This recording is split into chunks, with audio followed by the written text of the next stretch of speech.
3. Testing, testing, 1, 2, 3. Ralph Hayes Jr., RHJunior reality check coming to you live over the internet through the system of tubes known as the boob tube of YouTube. Saying, good Lord Almighty, it's good to speak to y'all again. This is Ralph, as I was saying, RHJunior, coming to you live, barely, on the internet, with a little something he likes to call spleen squeezins.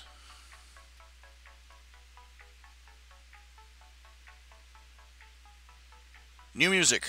Yeah. I miss my old music. They deleted my favorite playlist. Yay, little dancing unicorn, little dancing unicorn. Yeah. Okay, it is Sunday. It is the first day of the week. Well, it's the late evening of the first day of the rest of your life. Of course, tomorrow's the rest of your life, too. But, and that's a big but. It's a big, huge butt. It's the biggest, heaviest butt you ever done seen.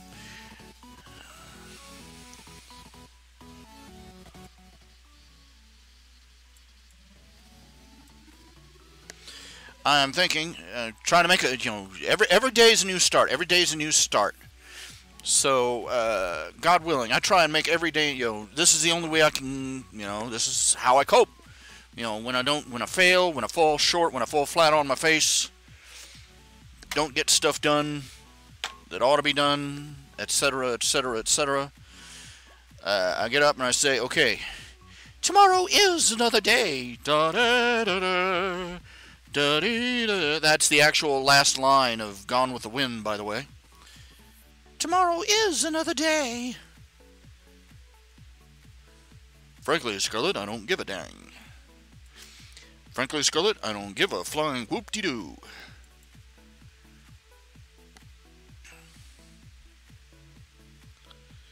Yeah, you should hear my dad talk.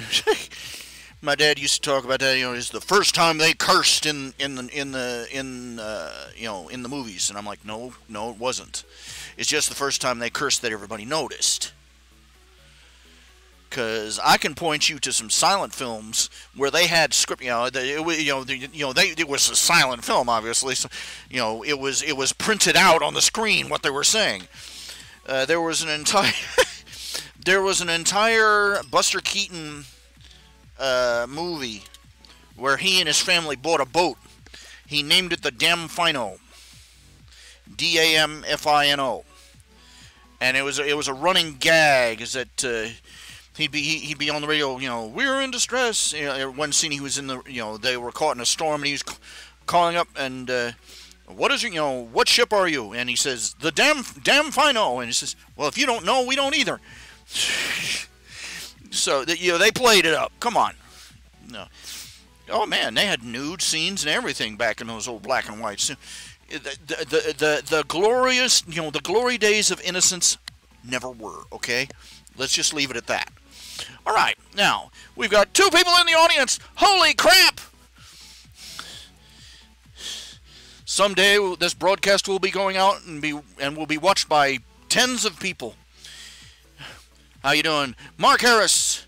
Yes. Hello. Hello. How are you feeling? Just great, thank you. Okay.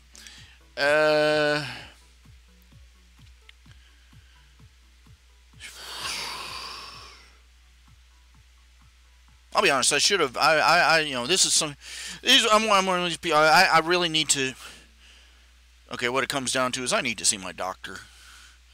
I need to see my doctor. I need to arrange for a therapy week at. See if I can arrange for a visit at the Arbors, but I've been hating to. I hate to. I don't want to, because it means I have got to. I've got to basically be hauled out to the doctor. Okay, the Arbors is a therapy clinic. For the handicapped and the elderly, and also for people with temporary conditions or treatable, semi-treatable conditions like me. We visit, you stay a few weeks, and they try and squish you back into shape, right? Well, okay, I stayed there about 2 years ago. About a year, 2 years ago, I stayed there about a week. 2 weeks, actually. And basically, it just consisted of me being there, staying bedridden 24/7 with my feet elevated. And they got my legs down to that. That's the frustrating thing. If I could,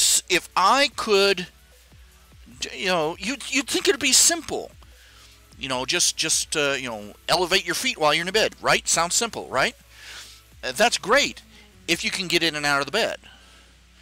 And if you can buy the cushions and wedges and things, or if you can afford one of those big fancy Posturepedic beds. If I could afford a Posturepedic bed, I wouldn't be living in a trailer. So and here it comes. It's easy. Anyway, staying in the clinic, they got nurses to wait on you, and I feel fairly guilty about it, in fact, because here I am. All my treatment amounted to was me lying in bed while somebody fetched me breakfast. But that's what it took. It took me lying there doggo for 14 days while the fluid slowly drained out of my legs.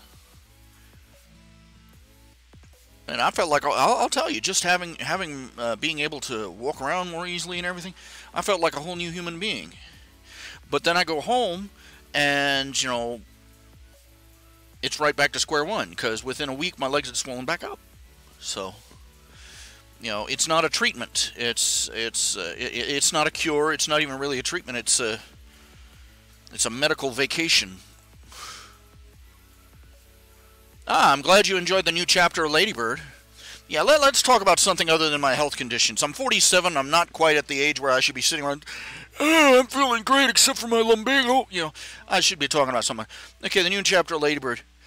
Yeah, for anybody who's ever read, okay, the Ladybird is basically me taking crossover between Worm, which is a online graphic novel, not graphic novel, it's an online serial novel set in a superhero world where everything sucks.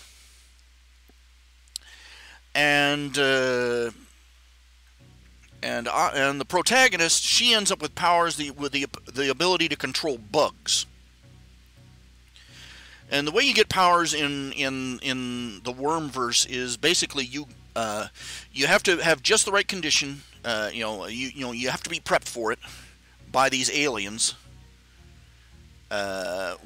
Basically speaking, there are certain people who have an aptitude for it, but it requires that you go through the literal worst day of your life, as in the kind of stuff that puts you in therapy for life, post-traumatic stress disorder, this kind of stuff. And, well, the protagonist, she goes through hell on earth, and it goes downhill from there. So, as I've put it elsewhere, it's so goth, it's so grimdark, it shits bats.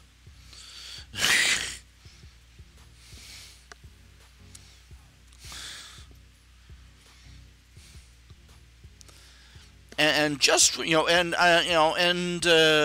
got addicted to it. I read the whole thing all the way through, and it's like, why are you reading this if it's so depressing? I'm like, I keep hoping for a payoff.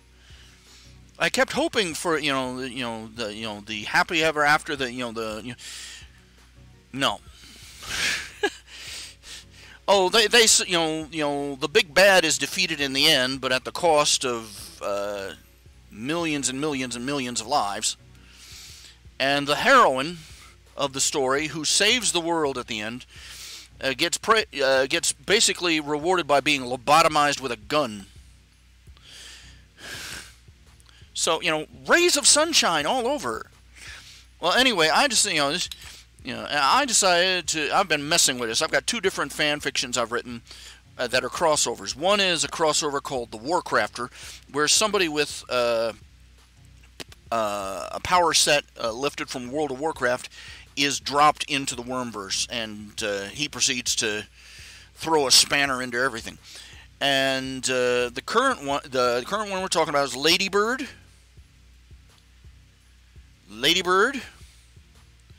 And it's basically a cross between Worm and My Little Pony. And you could not possibly, you couldn't get a more disturbingly disparate crossover, short of using the Teletubbies, I think. And basically, instead of getting the canonical power she does, Taylor ends up turning into a My Little Pony unicorn. And it basically flips everything in the Wormverse on its head. It's only 7 chapters long at this point.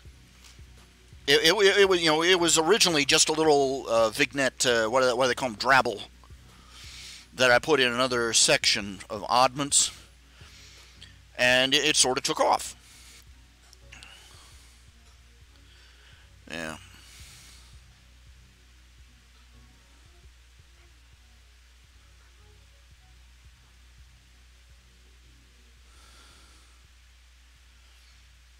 Yeah, I think part of the reason it took off so much is in the original story, Taylor Hebert, the main character, she triggers with superpowers because she is literally tormented and bullied by this horrible girl named Sophia Hess. And Sophia Hess, the pinnacle of the bullying is when Sophia and 2 other girls, one of which used to be Taylor's best friend, take Taylor and stuff her into a locker, a school locker, one full of rotting garbage. And I won't describe it any further than that, because it's really that horrible.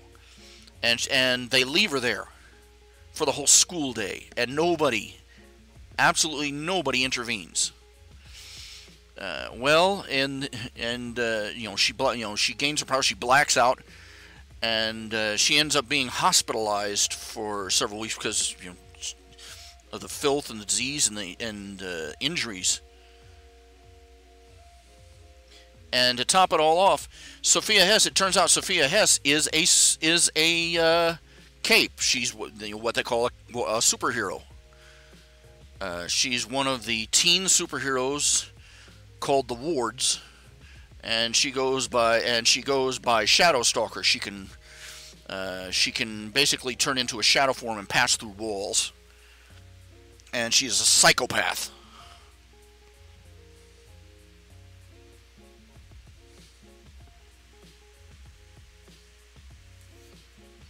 Well, anyway, it really comes down to it. In the original story, Taylor never has a cathartic moment where she confronts Sophia or Shadow Stalker.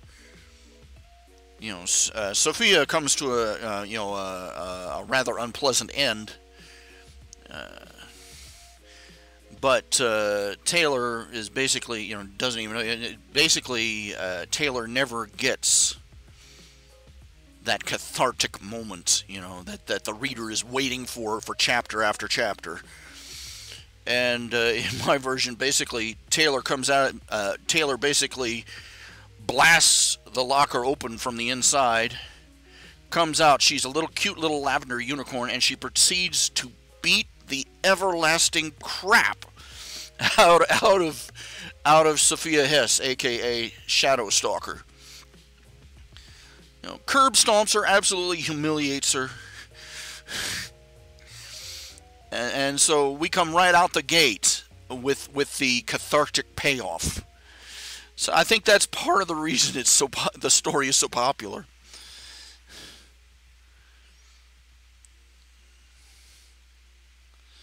I think the other part of it is that this is one of the things that the latest chapter I've written. It basically she's Taylor's been recruited into the Shadow Stalker has been shipped off to Juvie Hall, and so she's out of the picture, and so now Taylor has been recruited into the Wards. The professional teen superhero team. And she's getting to know her partners and all the other teammates and such. And one of the things she does is that she's moved out of Winslow High, where she was attending and being bullied, and the staff was doing diddly squat about it because they secretly knew that Sophia was a superhero, and They didn't want to lose the bennies that came from having a ward in their school, so they were covering it up. So she gets moved from Winslow to Arcadia, which is where all the other Cape teens normally attend. And, well, since Taylor is a little four-legged unicorn, she doesn't exactly have a secret identity, which makes interacting with the other characters, the other wards, in and out of their secret identities kind of complicated. And let's put this latest chapter is basically she sits down at lunch with the other kids. You know, they make it look like a coincidence. Oh, hey, mind if we sit here and talk to the unicorn? You know, and but you know, they're not allowed to really hang out with each other outside of school for fear of people, you know, connecting the dots. You know, gee, this group of 7 kids all dressed thematically. All these teenagers, you know, it's like it's sort of like the Power Rangers. Strange how these 7 teenagers with attitudes always disappear, who hang out together always disappear at the same time when the Megazords appear. But you know, so that in order to avoid that, they're instructed to not really hang out with each other, or to try to not look like they do, which is really not helping them.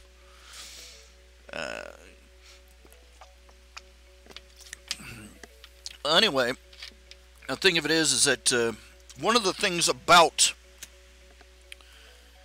Worm, the original version, the original canon, is that most of the grief and suffering and misery and unhappiness and everything comes because nobody can seem to spit it out.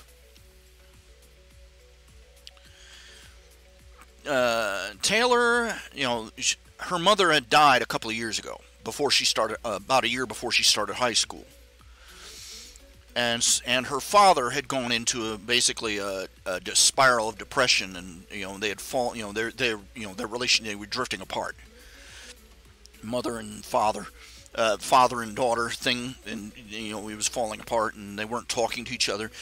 And she didn't tell her father that she was being bullied. And we're talking, you know, physically, emotionally, mentally. You know, just horrible abuse. But she just couldn't tell her father because he was so depressed about mom, and you know. And meanwhile, you have every one of the characters, every one of the teenage superheroes in this story, and several of the adult superheroes too. They all have these horrible issues that if they would just spit it out, if they would just talk to somebody about it, you know, it would cause upheaval, but it would also start the healing process. It would start, you know, giving them a chance to find solutions. You know what I'm saying? You know, the guy that writes this thing, the guy that wrote this thing is called Wild Bow. That's the author's pen name, Wild Bow. And I have been informed by reliable resources that Wild Bow, even in real life, Wild Bow is something of a Tumblr emo goth, you know. You know, one of these Tumblrinas that, you know, angst and drama. And it shows. It so shows in the story. Well, anyway, I mean, you got heroes with unrequited crushes. You got heroes with serious emotional problems. They all have emotional problems. You realize that every last one of them, they got their powers through the most traumatic experience of their entire lives up to that point. That's what triggered their metamorphosis. That triggered the forces that created superpowers into giving them powers. And so every last one of them desperately needs therapy, or at least needs somebody to confide in, to spill their guts to and everybody's bottling it up, as if this was the only rational thing they could do. And they're all living with secret identities, and they're not even allowed to hang out with each other outside of their secret identities, which makes it even worse. So basically, this latest chapter is like, let's get all this crap out of the way first.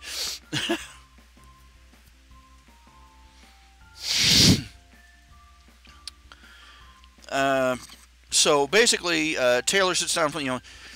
Taylor has a bit of a trauma moment. Okay. Remember, she got her powers by being thrown into a locker full of garbage and filth, and trapped in there. And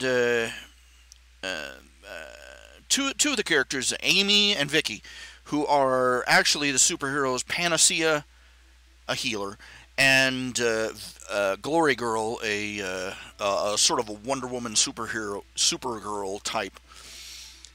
Yeah, they're adopted sisters, and they escort her around the school for the first day. It turns out that Amy and Vicky both belong to a family called NuWave. Everybody in their family has superpowers. Now, considering how they get superpowers, think about what that means. But they all have superpowers, and so they at some time in the past, their parents had tried to start a new program, NuWave. They came out, they revealed their secret identities, and they were trying to start, a whole accountability thing for capes, a new openness thing.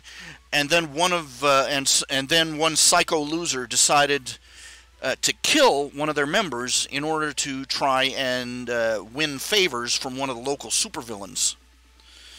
And so one of their in-laws died, just shot on her front step by this psychopath. This violated the unwritten rules. The Cape communities, heroes and villains alike, they have a sort of set of unspoken rules that everybody tries to abide by. 1, you avoid lethal force. 2, you don't go after family. And 3, you do not reveal another Cape's secret identity. It's sort of the gentleman's agreement, kind of like you see between the police and the mafia. Well, anyway, this guy kills this person, and the villain group, the leader of the villain group that he was trying to kiss up to, kills him. Leaves his body out on display to show he disapproves severely. But it's already too late to... and so much for the NuWave movement. But anyway, the NuWave family, Vicky and Amy... they don't have secret identities, and so they're picked. And since since Taylor is now going to Arcadia, they get to act as her escorts. Show her around, get her books, get her papers. Introduce her to the teachers. Yes, this is your student. She's a little purple unicorn. Deal with it.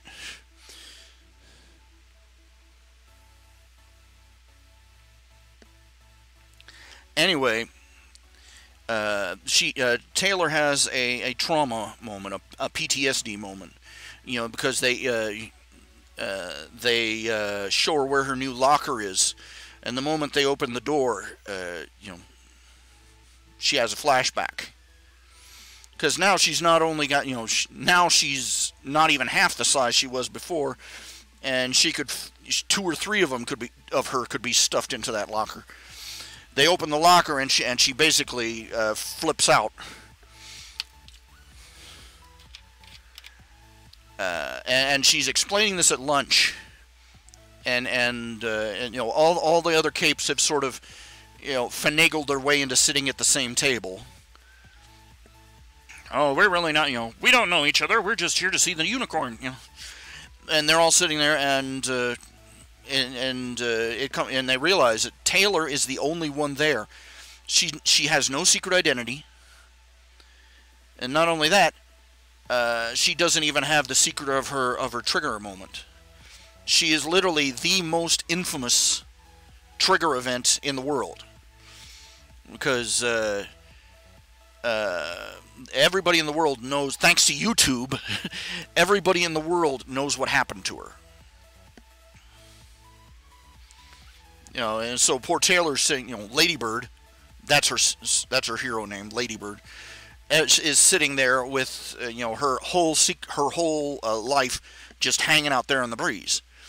And this motivates the other kids who are sitting there, the other capes, to start, well, basically telling her their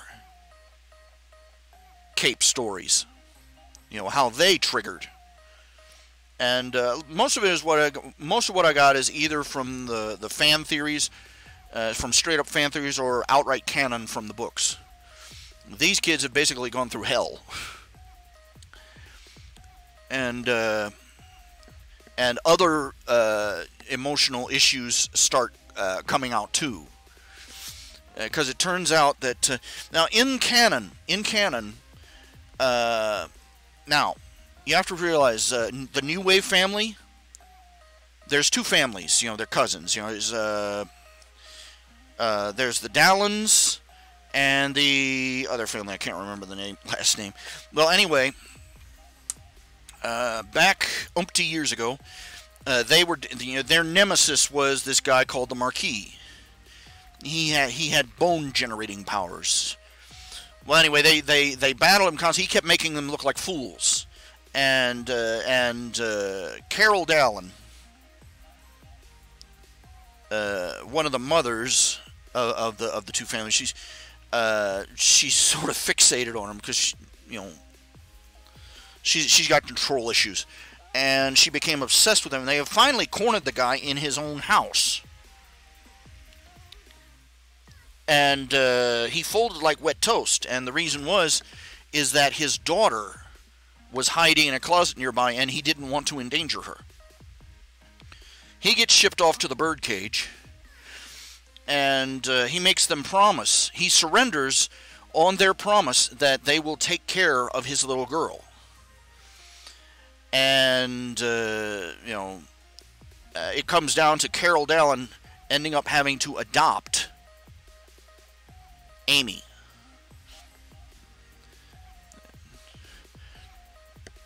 And Carol, who is known as Photon Mom, or actually her superhero name is Brandish. She has,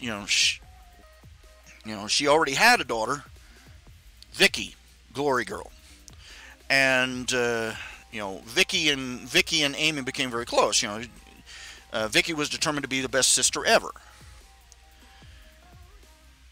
and Carol, on the other hand, their mother, she's never quite forgiven Amy for being the Marquis's daughter, and she's got it fixed in her head that Amy is just waiting for the moment to turn into a villain.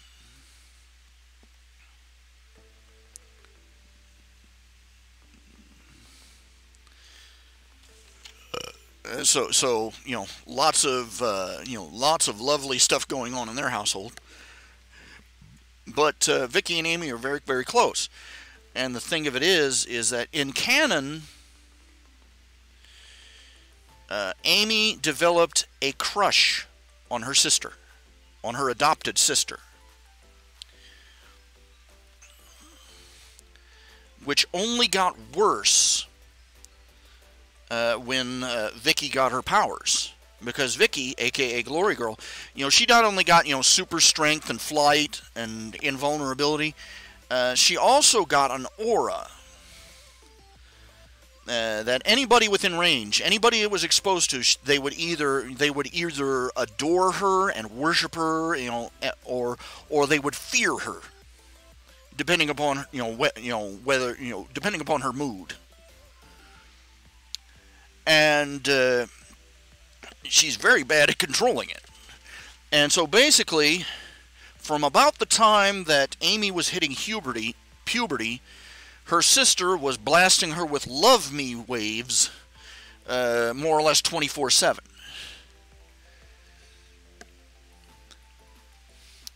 And Amy, this does happen.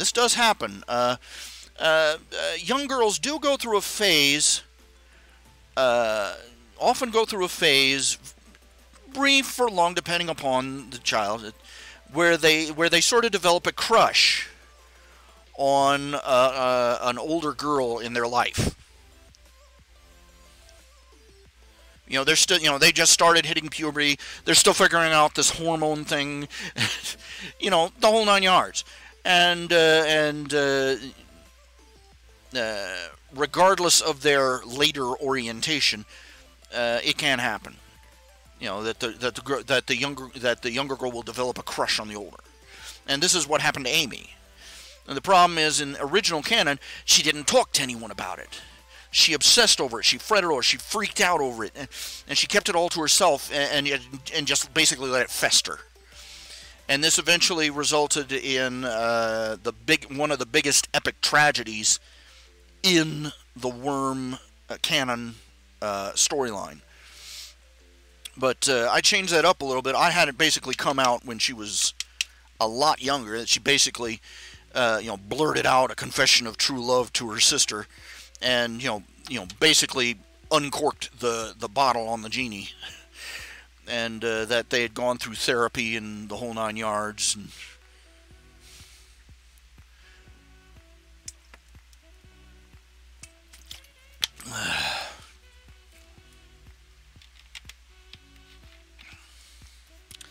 no, it's basically impossible for the phew, I got bugs here. I got a little no-see-ums flying around here.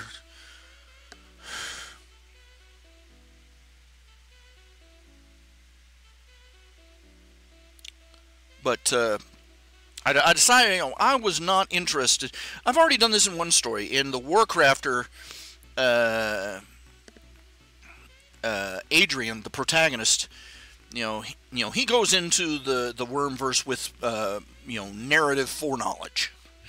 He's read the Worm novel, and he knows how it turns out. He's read the Worm story, and he knows how it turns out, and he knows all the secret issues and everything. And he goes in there, and he decides to yank the bandage off and get all these things out in the open.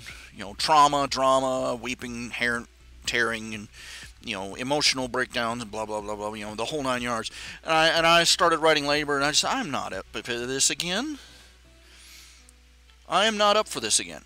And so I basically had it come out, that Amy was more or less already dealing with, with the crush she had on her sister.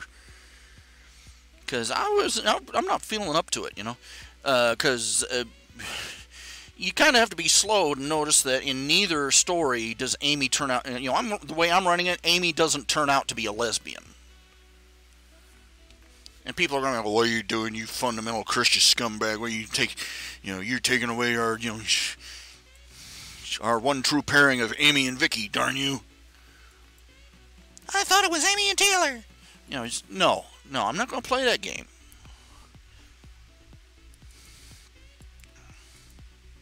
In case you haven't figured it out, I'm not PC. I couldn't care less about what the social justice warriors say, okay?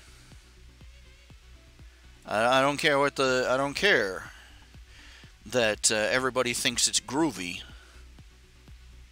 Every sexual deviancy on the planet is A-OK, stamp of approval, pass it on through. No.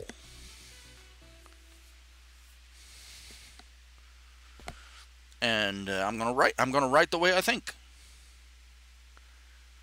I'm not going to pretend to approve of a quote-unquote lifestyle that I know to be morally wrong. And what I find tragic is that these girls, these teenage kids, you will note that the hardest push that the gay community makes for their, quote, shall we say, outreach, is towards the teenage crowd, the puberty-laden crowd, the ones that are just hitting puberty and going through all that hormonal confusion. It's called drafting. It's called recruiting.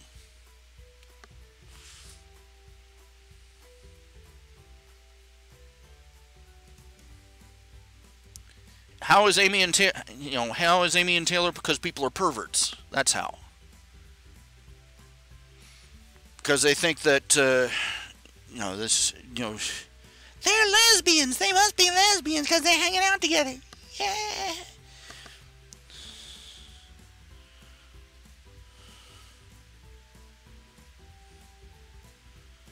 This is what's so tiresome about them. The whole world ends if nobody agrees with them. You know what I'm saying?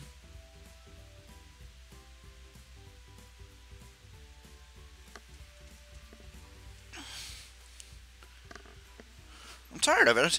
Look, we've back when the homosexual community first started pushing for social acceptance, everybody, you know, conservatives, Christians especially, but conservatives of every stripe, people of typical Judeo-Christian values, Western civilization values, said this is bad. It's going to be a slippery slope. Once they get this socially and publicly accepted, it's going to be all downhill from there.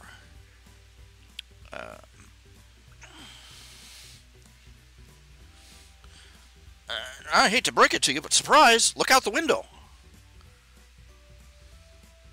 We were right. See, we told you so.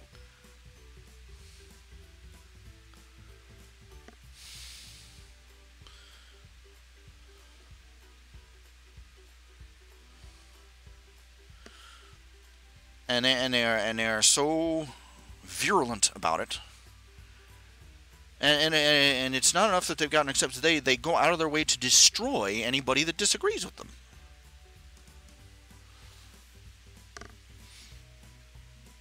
You will note this: conservatives are reactionary. They don't want the average conservative policy could be summed up by the Gadsden flag. Just leave us the hell alone. You say you want to, you know, you say you want us out of your bedroom, but you want to drag the. They say, you know, keep your politics out of our bedroom, and then they go out of their way to drag everybody in to their bedroom to observe and admire. Their world comes to an end if they don't get constant affirmations and pats on the back and pats on the head about how wonderful and enlightened and progressive and you know, how transcendent they are above the rest of us for accepting all this. They want a cookie for being a pervert.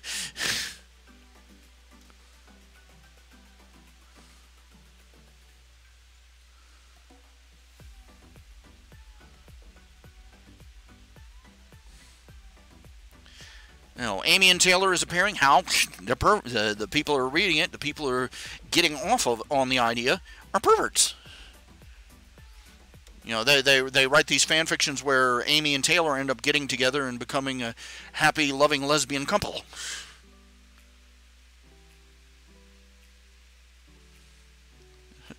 Factoid: the incidence of spousal abuse, quote unquote. You know, a relation. What do they call it? Relationship abuse. You know, domestic violence.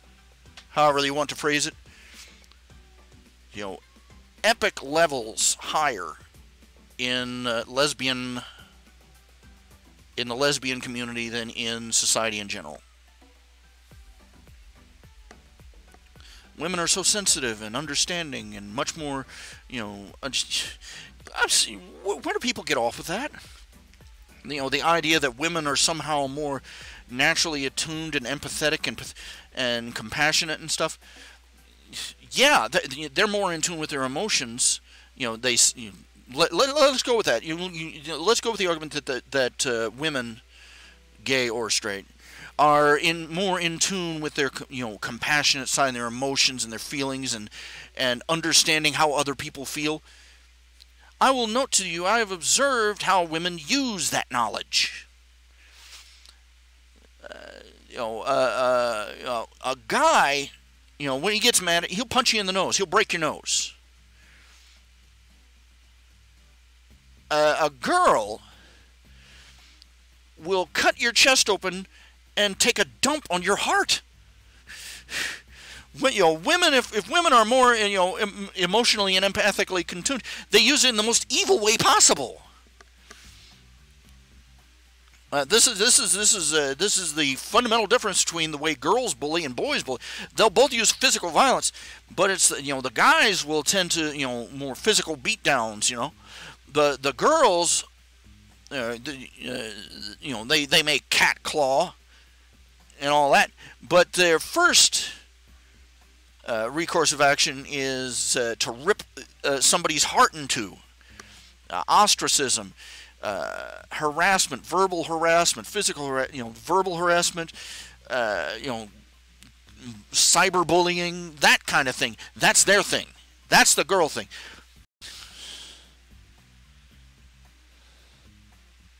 The fact that women are more empathic doesn't make them more virtuous. If anything, it makes them 1,000 times more vicious.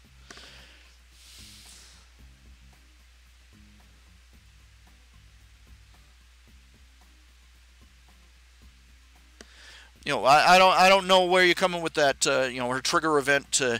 Her not becoming a lesbian. The way Taylor. Look, whatever motivates people to get into the homosexual lifestyle. It comes down to people being curious and not caring that the moral, physical, biological, emotional consequences of homosexuality underline it as as a terrible lifestyle. Excuse me. Oh man, I remember they did this one. See, this one study. They basically what they did is they rounded up all the. They did this one study. They rounded up all the obituaries from gay newspapers and magazines and periodicals. In I believe it was in San Francisco in California, they rounded up and they ran the numbers. The average lifespan of a homosexual man was approximately half that of the heterosexual, and they came out and everybody came out screaming bloody murder when they published this. It's lies, it's lies. And he's like, what? They distorted the data. We got it out of your own newspapers. It's nothing but obituary dates. The one number and two numbers and a little dash in between. That's it. It's true, and the suicide rate is astronomically higher. Emotional problems, relationship problems, and you don't even want to know what people the medical community used to talk about. Let's put it this way: gay bowel syndrome. It used to be known as gay bowel syndrome, but that was politically incorrect, so they stopped calling it that. Didn't stop them from having it.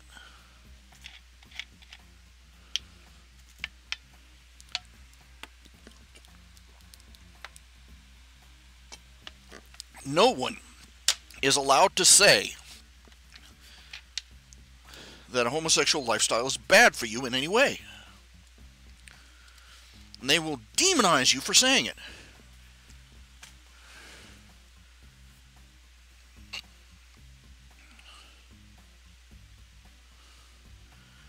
The tobacco companies should have taken the approach the gay community did. Start calling anybody that said tobacco would cause cancer, call them tobaccophobes, and complain about how smokers had rights.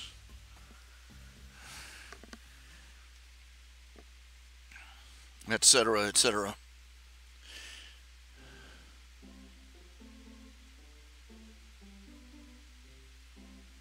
What can you do? But this is like, look, if the people. People that write fan fiction, what a surprise! They decide to take two characters and stick them together for a gay fan fiction. What a surprise! They're living out a perverted fantasy. They're not exactly straining themselves logic-wise. They've got Harry Potter fanfics where it's Harry Potter and Draco Malfoy. They've got fanfics where it's Harry Potter and Voldemort.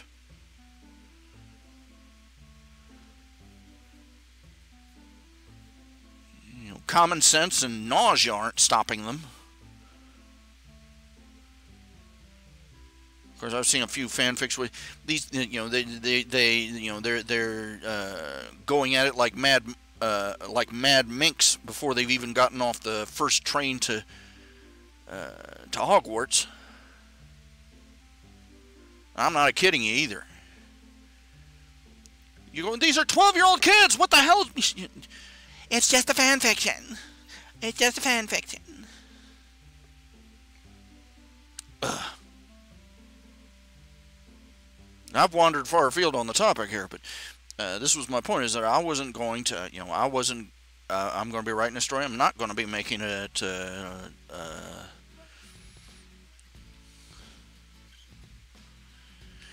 know, I'm not going to be. One of the assumptions is that they take the idea that this one character, she's female and she has she has homosexual feelings and she's denying them, and it's so traumatic, it's so dramatic, it's so terrible, and and she goes through all this horrible trauma because she has weird feelings about other girls, and the reality is reality check. So-called homosexuals they change orientation, gay, straight, bi, at least twice in their average lifespan. Women especially. They'll be back between saying, "Oh, I'm lesbian, I'm bisexual, I'm 3/4." This is where you get all this crap with 38 sexual orientations and 52 different genders. Women can't make up their minds. Well, deny it! Deny it if you can! It's all because women can't make up their minds. And because gay men want to act like women.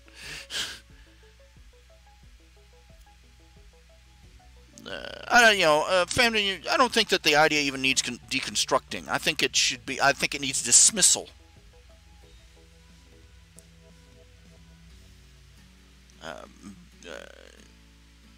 It shouldn't take more than 3 sentences to torpedo some of the stranger ships that I've seen out there. You know what I'm saying? For those who don't do the fan fiction things, shipping is where the readers and the fans they talk about a relationship or friendship. That's so they call it shipping for short. Say these two characters should really get together. That's a ship.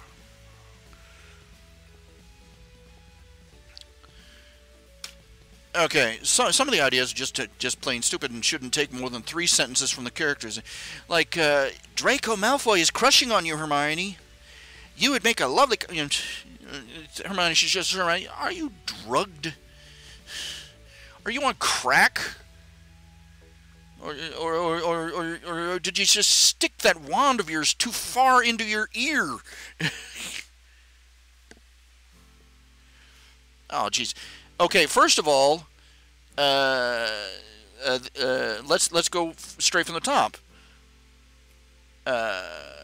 Twilight is heterosexual.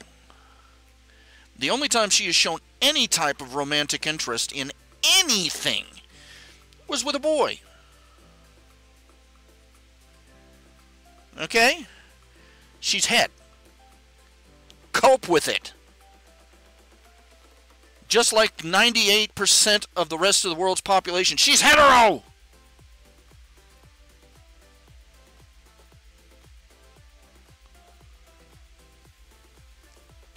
And frankly, Trixie, the only one that Trixie's in love with is Trixie.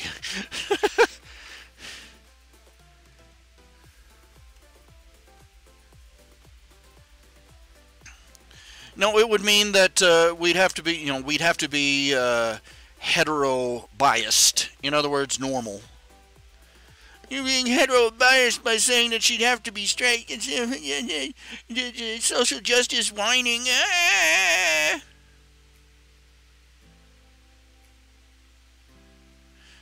I got in all sorts of trouble. I posted a blog entry on this. This is the reason I had the major reason for the huge fallout that I had with Fanfiction. Back when I was still on there, I had a post. I put it up.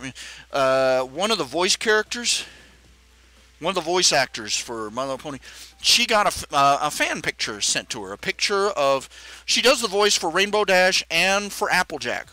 And somebody sent her a fan drawn picture of Applejack and Rainbow Dash getting married. And her reaction was to post it on her Twitter feed. Oh, isn't this cute? Isn't this enlightened and open and wonderful and warm? And, it's just so enlightened. And I wrote a column and said, what, are you out of your mind?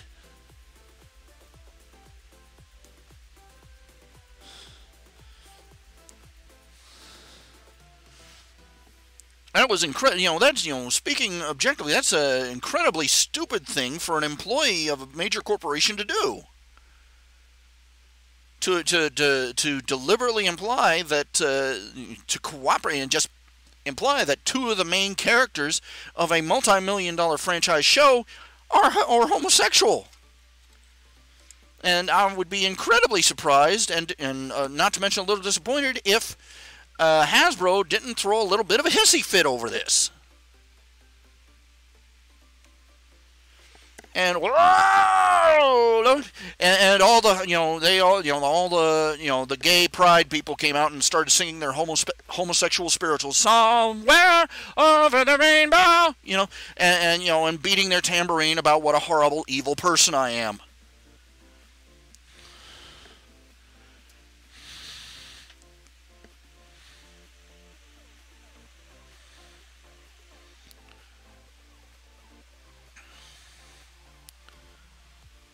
Like they've already gotten homosexuality approved, and now they're pushing to lower the age of consent wherever they can.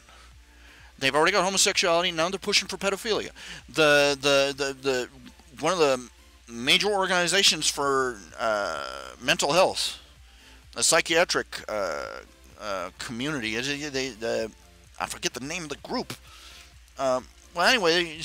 This association of psychiatrists from around the world came together and they proclaimed that pedophilia should not be listed as a mental illness anymore. Just like they did back in the 60s for homosexuality. Gee, I wonder which way the trail is running. Now we got the Catholic Church. It's come out there's been over 1,000 priests caught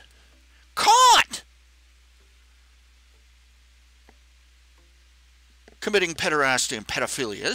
This is terrible.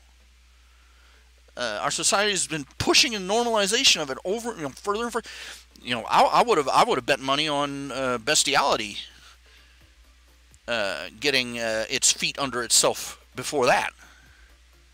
Seriously, there was a stretch back about 10 years ago. I always said, great, because people are generally protective of their children. I could see somebody, for that reason, I figured that people doing sick things with the family pets was going to get normalized before pedophilia got the friendly rub.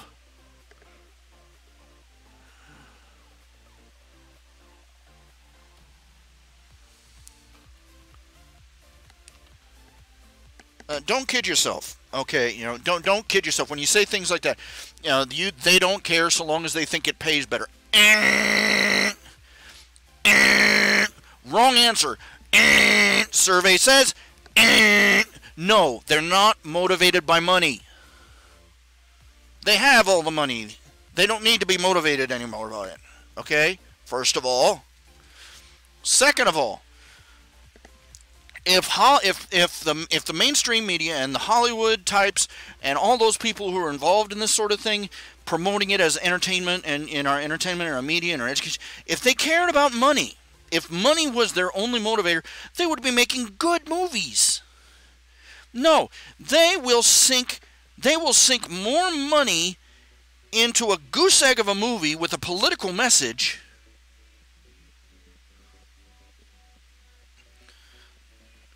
then they won't spend a pittance on a movie we're seeing.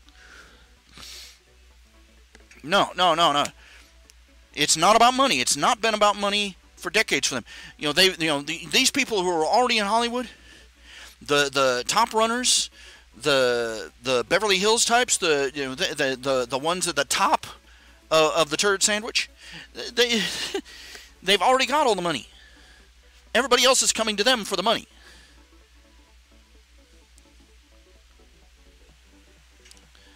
Look at the billions they spent on that god-awful remake. That god-awful remake of the Ghostbusters with the all-woman cast, solely because they thought changing it up and having it all done with women, with women all in the main cast, was somehow more enlightened and progressive and would get them all sorts of smoochy kissy, huggy lovey from the social justice crowd.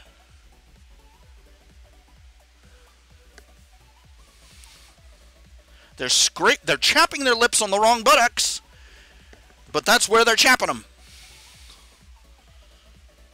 If they were interested in money, they would be out there making PG-rated movies, family-rated movies, because family-rated movies, the ones with family values, those are the ones that are making the runaway multi-billion-dollar successes. Even these new Star Wars movies, progressive pseudo-enlightenment values. The last two Star Wars movies have been about destroying the past. The past doesn't matter anymore. History doesn't matter anymore. It's only the future. That remember the last time we had a giant society burn all its old books? Anybody know how to sing the German, the Nazi national anthem? They want to forget about the past. They want to erase the past because the past makes them look like they suck, which they did.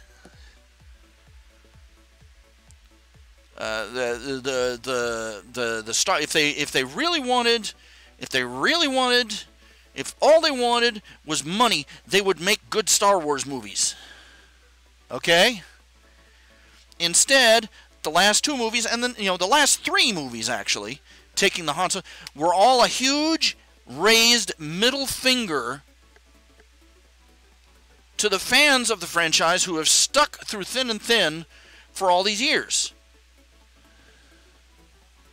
Even the prequels weren't a kick in the nards like this.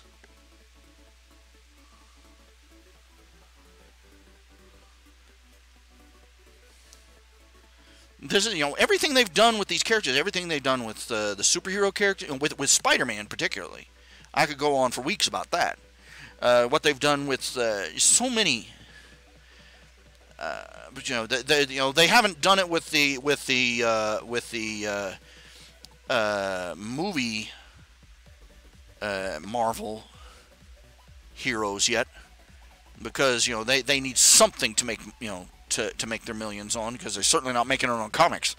But what they've been doing has been nothing but a huge raised middle finger at the fans of decades past and the fans who have stuck it out through all these years, saying we're going to destroy everything and we're going to. They're trying to erase history. They're trying to rewrite the past.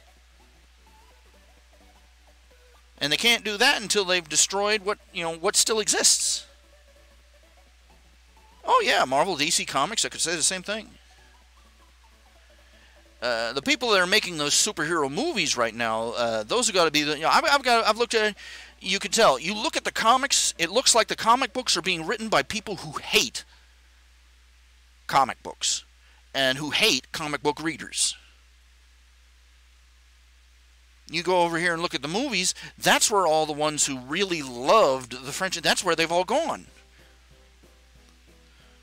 Just give them a few years, though, and they'll be PCing the crap out of them. What they did with Spider-Man Homecoming just makes me want to yank my eyes out.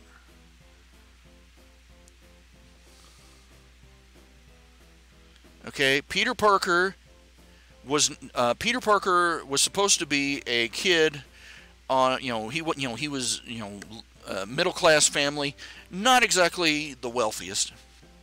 Most of Peter Parker's history, most of Spider-Man's history, was about him struggling to make ends meet, to take care of himself, take care of his wife, take care of his kid who was on the way, take care of his mother, his aunt.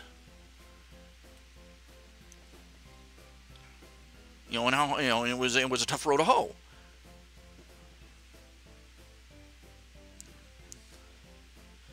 He was not going to a flagship school. He was not a member of the academics team.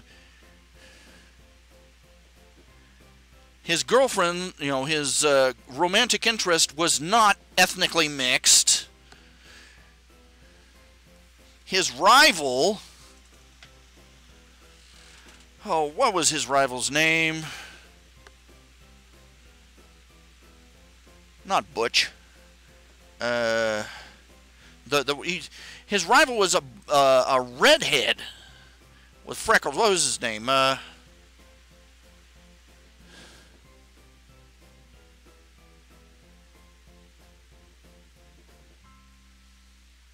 Flash Thompson. Flash Thompson. Flash Thompson was not Hindu.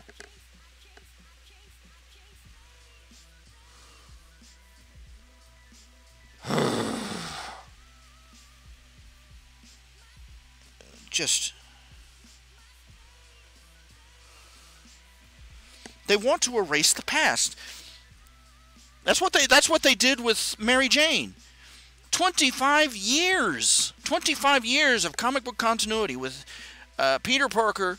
One of the great things in his life, as hard as things were for him, he was married to Mary Jane, the love of his life, smoking hot, who stuck through it with him. But then the cheesehead came on board, and he didn't like her, this schmuck Quesada decided, our readers just can't relate to a guy who's happily married. You see, because in Quesada's eyes, comic book readers were all lone basement-dwelling losers who lived in their auntie's basement. That's what he wanted to turn Peter Parker back into.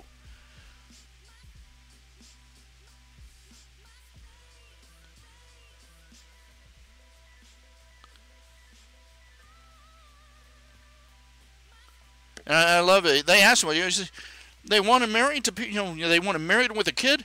Well, next they want him to be having a funeral. That's nice of you that you equated being happily married with a kid on the way as to death. Coincidentally, how's Mrs. Quesada doing? Want to place bets on whether he's divorced or not?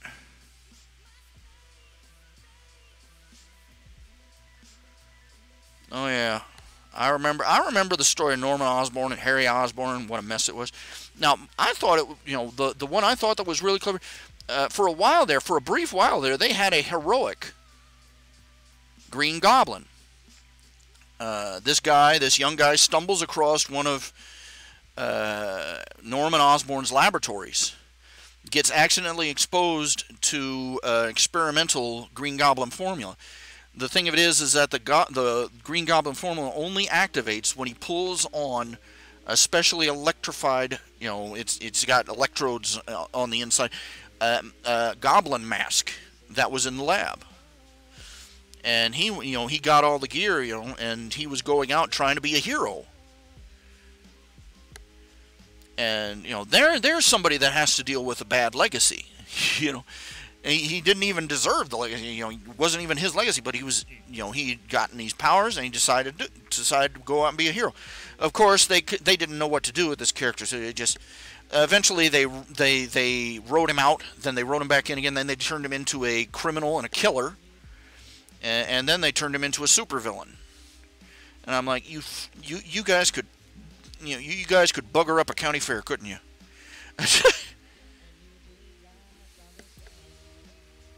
It's sad, really, because it's a fascinating idea. A guy who by accident inherits the powers of a villain, and decides to become a hero with it, and he has to overcome that legacy. Yeah. But they didn't go with it. They went with, I mean, great ideas dropped in the laps, and they just crapped all over him.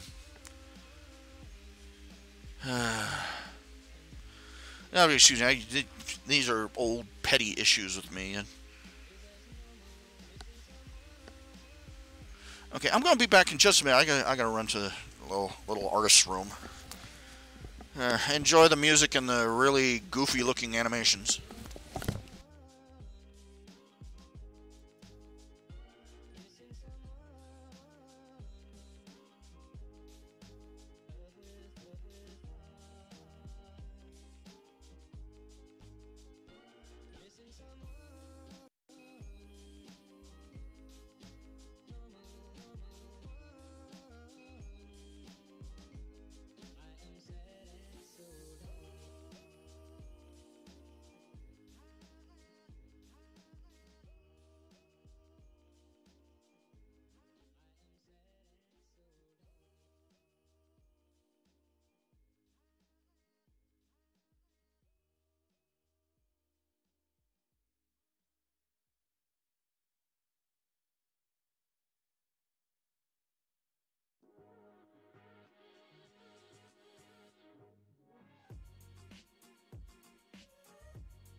And I'm back again.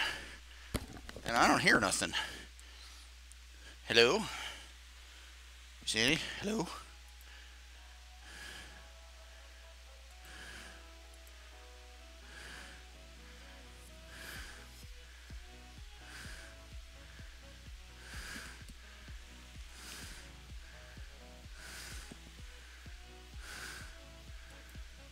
Yippee-ki-yay, yippee-ki-yippee, yippee-yi-yo.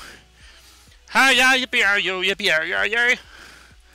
Aye. Let's talk about anything else. Getting all the way back to the original topic. Yeah, basically, I spent this last chapter of Ladybird pulling, it comes across as contrived a little bit to me. Tell me, did it come across contrived to you to have them all at a table and just, just blurting out, their drama points all at once? And yeah, these were canonical drama. You had Dennis here. Dennis, whose superhero name is Clock Blocker. Yeah, he's that kind of hero. He's got the power to make anything freeze in time for up to 5 minutes at a go. 5-10 minutes at a go. He touches it, and he can freeze it in time and space. It'll, relative to the surface of the Earth, apparently, because it doesn't, shoot off at 1,000 miles an hour due west. That's what most people don't think about. Okay, the Earth is rotating at approximately, if you're standing at the equator, 1,000 miles an hour. If the Earth was to stop rotating suddenly, literally everything off the surface of it'd be scoured off the surface of the Earth, because the atmosphere would still be moving, and you'd have 1,000-mile-an-hour winds at the equator, just whoosh. It would literally sandpaper. Everything would be ripped off the surface of the Earth and sent hurtling due eastward, actually, at 1,000 miles an hour.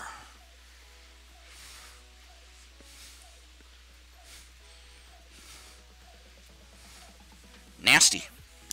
But anyway, Clock Blocker, whose real name is Dennis, his father is dying of cancer, leukemia. And that's what made him triggers, because he reached an incredibly low point where it was. His father was dying, and there was nothing he could do to slow it down. Well, anyway, there he is, sitting right across the table. He goes to the same school with the world's most powerful healer, who could literally cure his father in 5 minutes. She's that powerful. And for some reason, he's unable to approach her and spit it out. Because the rules.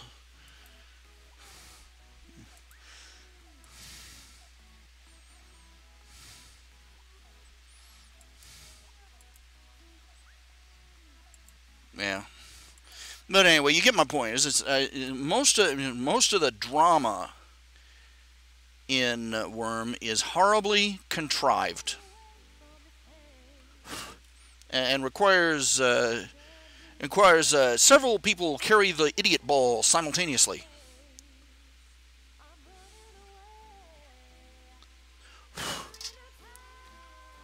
Well, I wouldn't say they think the shards. What he's speaking of is that in the superheroes in Worm, they get their powers from things called shards. They're basically there's this cosmic transdimensional space whale thing that's enveloped the Earth. Nobody can see it. It's invisible. It's in in another dimension. But little flakes of it come off, and each of these flakes contains a superpower. And when it finds a likely host, they latch onto it. And the flakes, it's a little fuzzy as to whether they are part of the aliens or a part of their technology, or both in some way. But they're very advanced. They're not self-aware in most contexts. They're not sentient. but the artificial intelligence they have is complex enough to handle well, some degree of abstract thought, or fake it at the very least.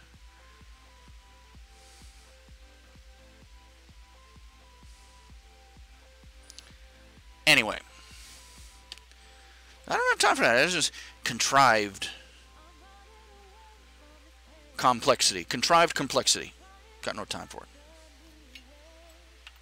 Like, get this out. This is. I've said this before. This is why so many Harry Potter fan fictions have Harry get that Horcrux out of his scar in the first chapter. We don't have time for this. Get this out of here. And they point out, these are supposed to be, these wizards are supposed to be incredibly, the healers are supposed to have this incredibly advancement, and everybody manages to miss the fact that he's got, like, the forehead of evil. Nobody examines him. Nobody notices and they go on beyond that. They say nobody notices the signs of abuse on him. Because canonically, even just going strictly by what the book says, the Dursleys just half starved him. Their son at least knocked him around. At one point, his aunt took a swing at his head with a frying pan. So yeah, there had to be a little physical abuse, but even pretending there's no actual case of that, he was neglected, he was starved, he was tiny, he was pasty, he was scrawny. And all the times he had been he ended up in the healer's ward in Hogwarts, and nobody noticed. That's some conspiracy level stuff right there. Because I tell you, you put a kid through a school nurse's office, they spot anything like that, they're all over it like white on rice.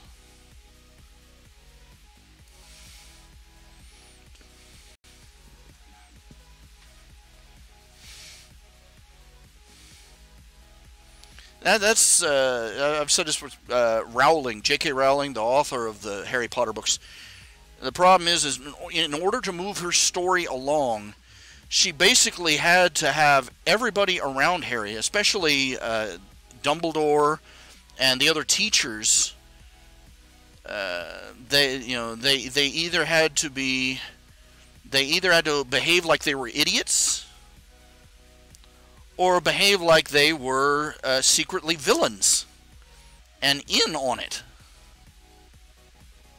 Particularly Dumbledore, because many of the things Dumbledore did to Harry were outright criminal. And you can only plead ignorance and senility so much. Okay, Lord Firebeard, yes, I believe I got your commission email. Let me see here.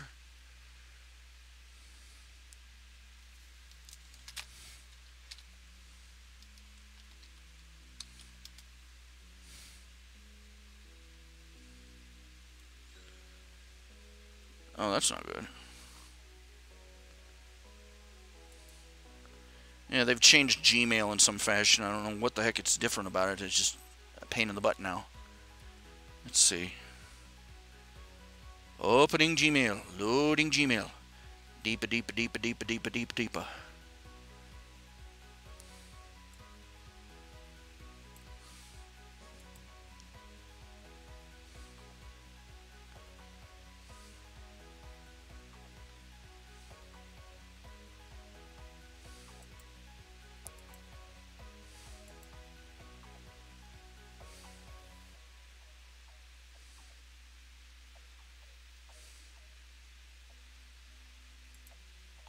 Ouch, get off.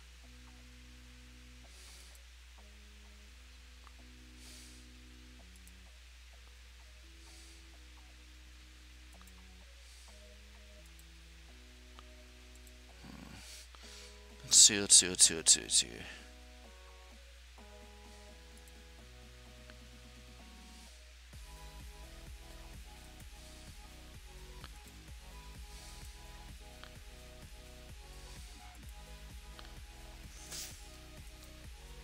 You'd be surprised at the number of Harry Potter and Star Wars crossovers there are. Now, the Harry Potter and Firefly crossovers, those are particularly interesting. I like them. I like them because Harry Potter and Star Wars actually works together. Harry Potter and Firefly, that actually works together. It's pretty good.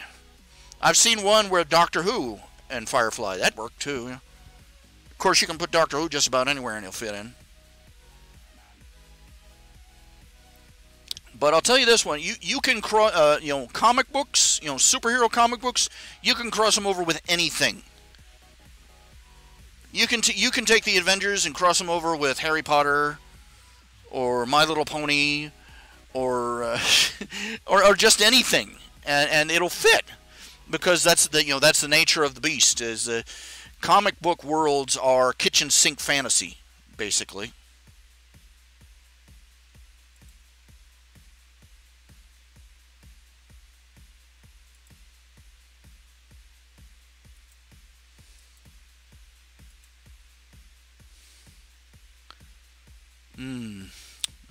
Let's see. Okay, here, part of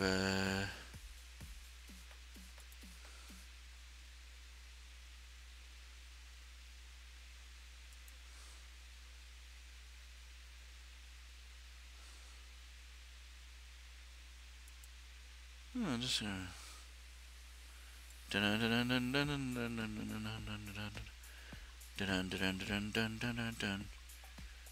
that's not it.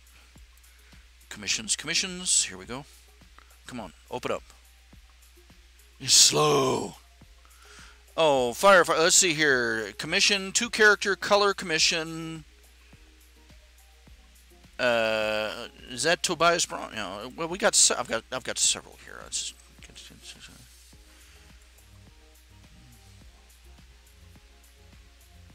I've only gotten, right now I've got a bunch of rough sketches of everything. Not, they're a little more than scribbles to anybody but me. Let's see, Tobias Brown. Got Nathan Constantino. Tobias Brown.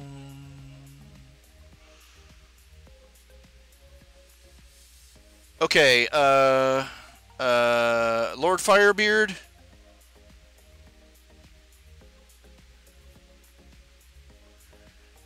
Wolverine with a Bible. Would your name Lord Firebeard be on the email? I remember seeing that email. I just haven't. I'm just trying to find it.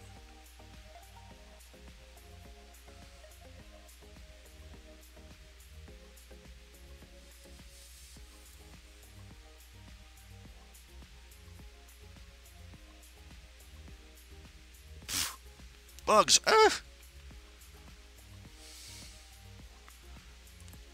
I can't find nothing. They cleaned house. I'll never find anything. One person commish. Lord Firebeard, what is the name on the email? Charles Kramer. Okay, Charles Kramer. Here we go. Charles Kramer. Tobias Brown. Crary. Doug C. Alex Taylor. John Doe. Where was did I move him somewhere? Hope I didn't. Charles.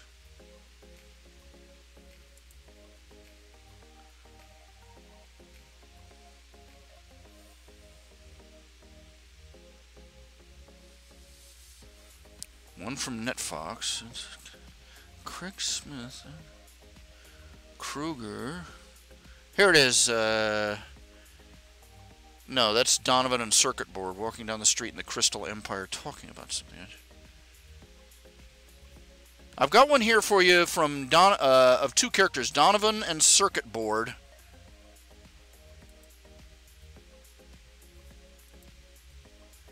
Did you ever get that one? Did I get that one to you?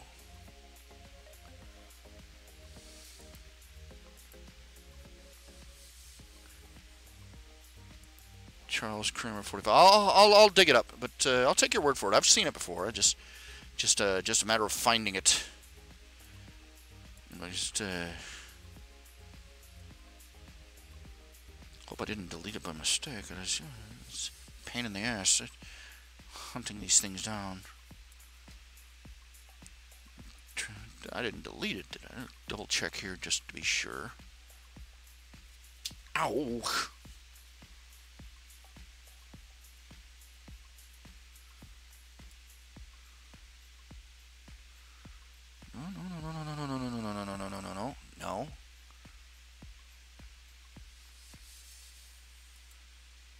didn't end up in spam, did it? No, it's not here. Ugh. Okay, I'll find it. I just...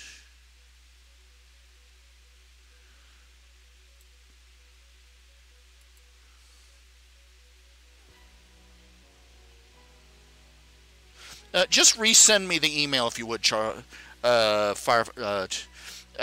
resend me the email just so I have it, just to be sure. Yeah, resend it. Yeah. Me, I'm so slow.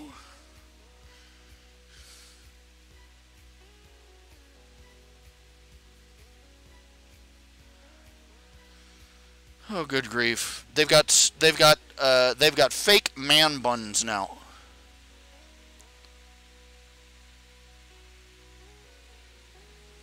I can't imagine how you could possibly be less of a man. Just well, they could add glitter to it. That would be the final step, I think.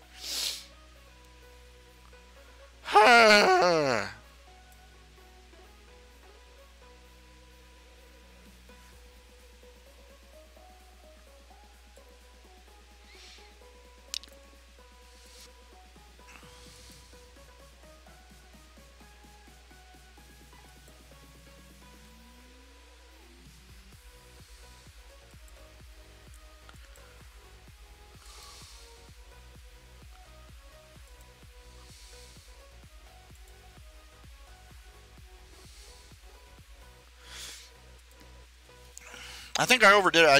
I sort of turned. I sort of turned in the latest chapter. I sort of turned Taylor's first two teachers into semi-gurus. You know, little old wise people. And look, I hate to break it to people, but I know very few teachers. I have very few teachers in my past who had a really profound impact on my past or on my development or on my growth, and let's just say it wasn't necessarily positive. It was just not to say that they did terrible things that traumatized me for life. More like it's just like, yeah, I remember them because they were not because that they made a profound benefit to my, just because they were so damn weird.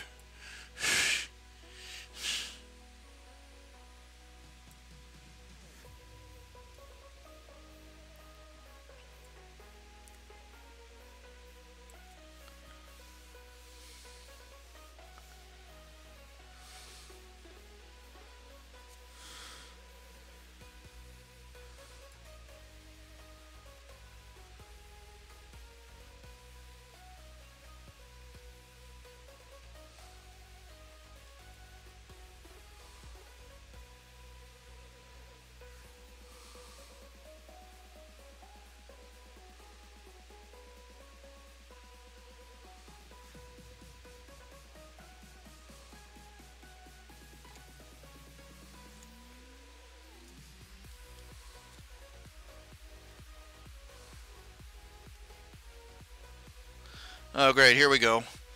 Blah, blah, blah, blah, blah. That said, I do have to wonder a bit regarding Taylor's sexuality at this point. What on earth in this story, that I'm writing, has addressed anything to do with Taylor's sexuality, presence or absence or nature thereof? Does everybody think with their dicks?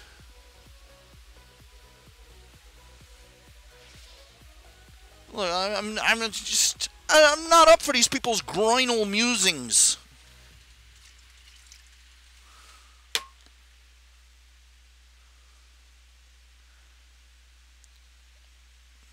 It's been made clear that she has no interest in having sex with a human.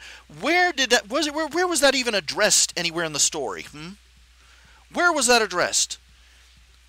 At what point, the closest thing to is her having to come to grips with the fact that she's, the fact that she's realized that she's naked. It's one of the things I've written into the stories that she basically is in the same boat as Narwhal. Now, one of the heroes in the Wormverse is her name is the superhero is named Narwhal. She's don't ask me why she's called Narwhal. I don't know, but she is basically dressed at all times in layers and layers, of her force fields. She generates force fields, and she's basically dressed in nothing but those force fields at all times. And the impression I get is sort of like scale armor. Little hexagons covering her everywhere. I don't know. But Taylor's sort of got the same thing going on with herself. She's just not wearing actual clothing. But where has Taylor's sexuality actually come up in the story?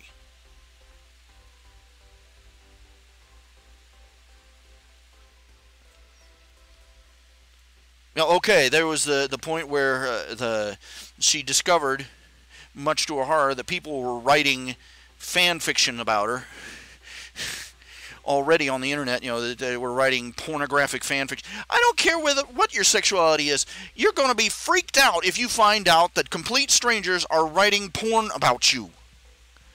Okay, that's not a commentary on your sexuality. That's a commentary on your personal dignity.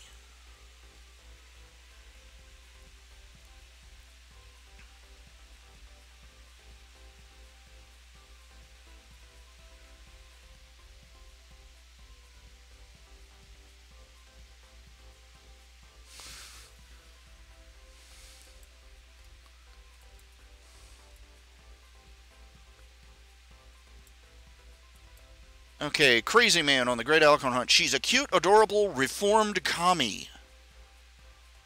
Are we to disavow David? What the hell is this guy talking about? Are we to disavow David Horowitz? What the foodly? This is from the Great Alicorn Hunt.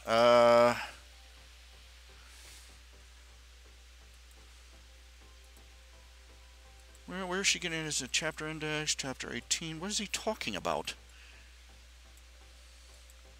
I really need to. I've got. Look at this. I've got so many. Every time I turn around, I'm starting new stories and not finishing old ones. This is how I die.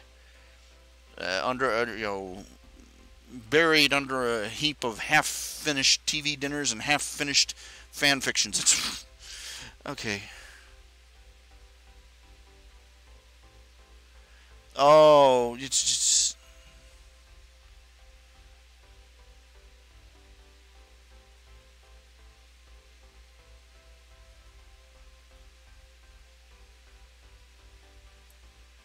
He's getting Sunset Shimmer confused with Starlight Glimmer.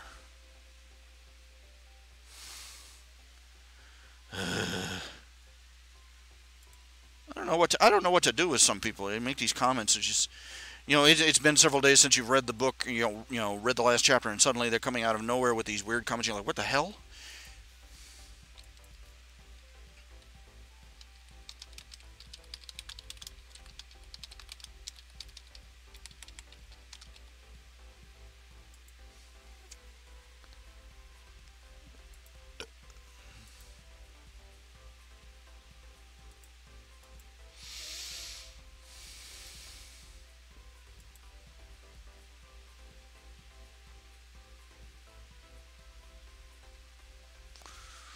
Okay, Ladybird, Chapter 5. I'm responding to a bunch of comments that are just... I'm going, what?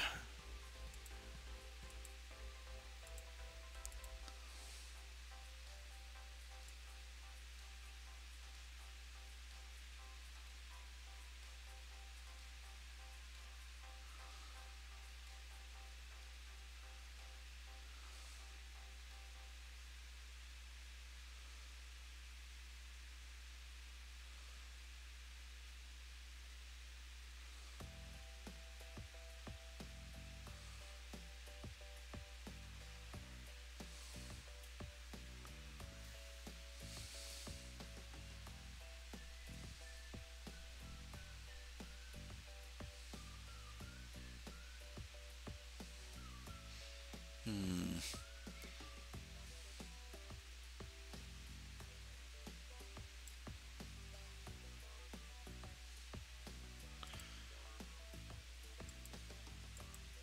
Sometimes you just get weird people.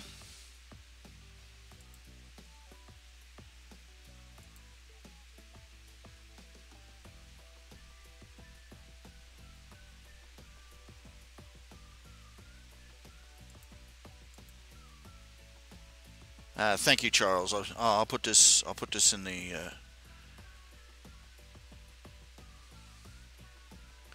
commissions folder. Keep it from wandering off again. Just,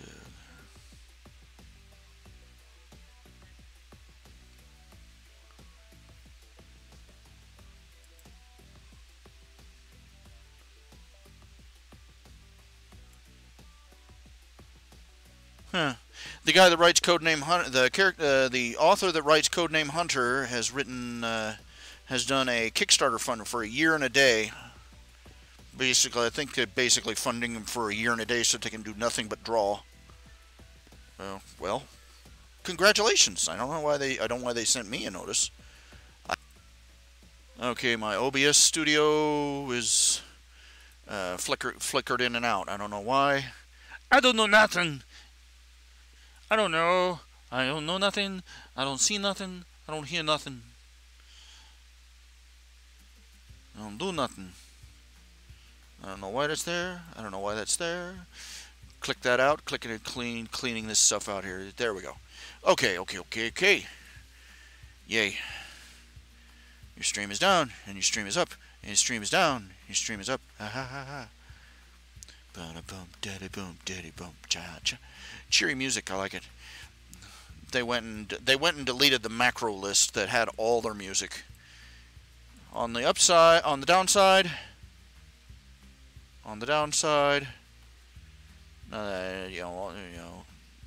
lost my list. On the upside, none of those stupid Christmas carols. I've reached a point. I'm old. I don't like Christmas carols anymore.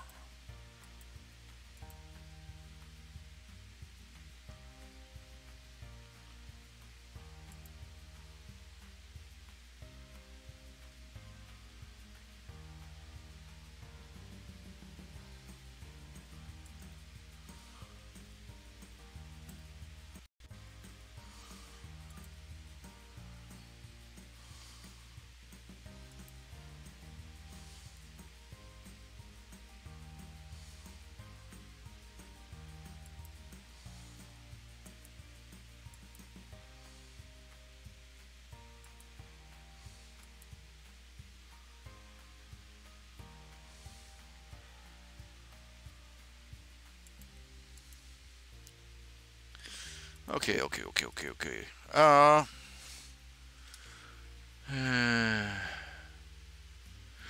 Trying to think, but nothing much is happening. The wheel is turning, but the hamster's dead. Now,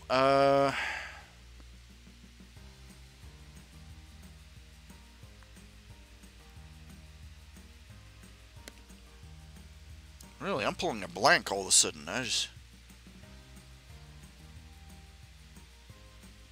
I'm really on the outside these days. I'm really not part of a network or a community. This is pretty much it. Now,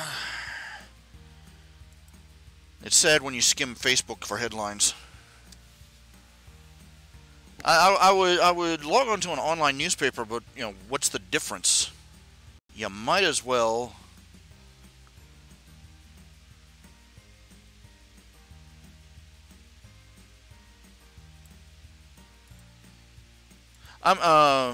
World of Warcraft. The only real progress I can report is World of Warcraft.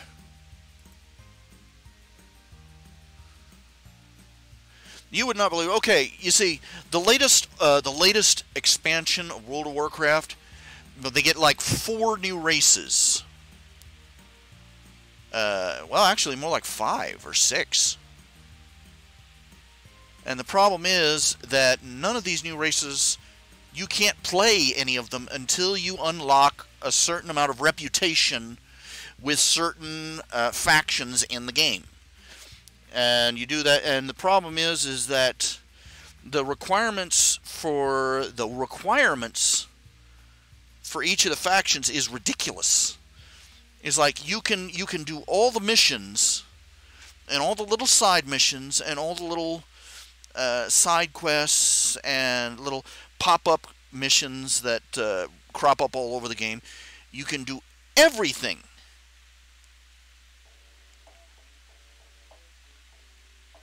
in Argus. The Argus is the area I'm talking about. You know, I'm trying to get up. You know, you have to get your reputation up to Exalted, and in order to get, you can do all the factions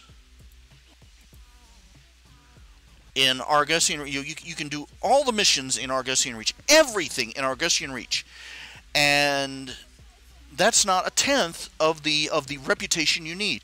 You have to do all the missions and kill all the monsters and all these other things over and over and over and over and over and over and over again, hundreds of times, dozens or even hundreds of times. You know, I haven't got a solid number on how many, but my Lord Almighty. Let's put it this way. You know, you have these monsters that respawn. Just about everybody is trying to crank up their rep on these factions just to get these races unlocked. And you can go to any respawn point where there's this, you know, boss monster that keeps respawning, and there is literally a pile of dead bodies. There's one, you know, just dozens. I'm not dozens and dozens and dozens of bodies just piled up where everybody is, you know, I mean, you'll find a crowd of people, crowd of player characters, you know, standing just outside the respawn zone waiting. And this monster, you know, respawns. Ah, you are all my victims, and just a hail of firepower descends upon this monster and is wiped out in like 2 or 3 seconds. I'm not kidding you. Anybody that manages to get a hit in, they register that. They register you killed this monster, you get so much rep, and there are literally piles of bodies. There's one lake where there's a sea monster that you're supposed to kill.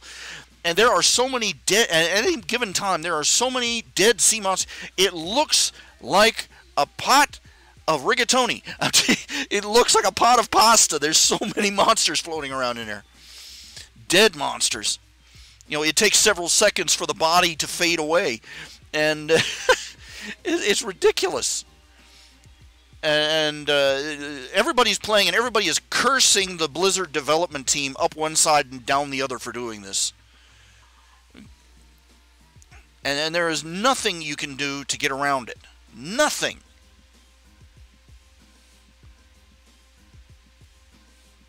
And I've been just going, you know, there's like let's see, there's Dark Iron Dwarves, there's High Mountain Tauren. The High Mountain Tauren are basically moose people, and antlers and everything, yeah.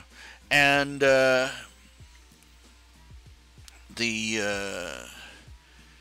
night the night elves, not the night elves, the something like Night Lost or Dark Lost elves, and then there are the Void elves, and then there are the Light Forged Draenei, and well, you get the idea. There's just several different races, and every one of them you have to get rep with a different faction.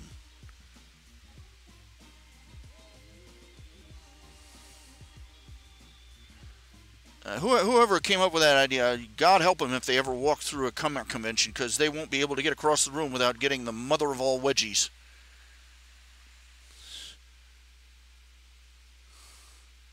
They'll be, hi there, I work for Blizzard. Nerf! And they'll have their Fruit of the Looms band on their forehead.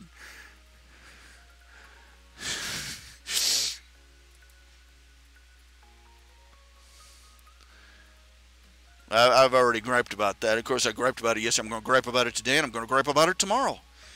Because they're not changing anything. They're not changing anything.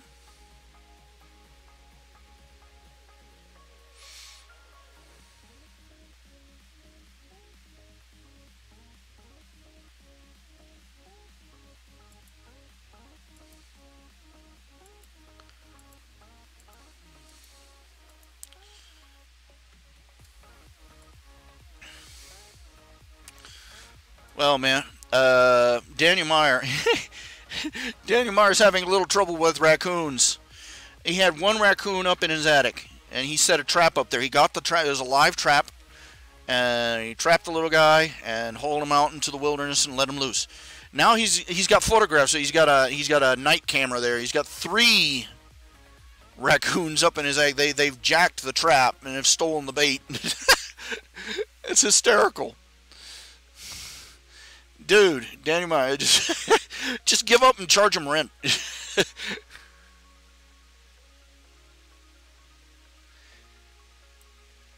I don't know. There's got to be some sort of raccoon repellent. There's some sort of animal repellent, something that'll make them not want to come in the first place.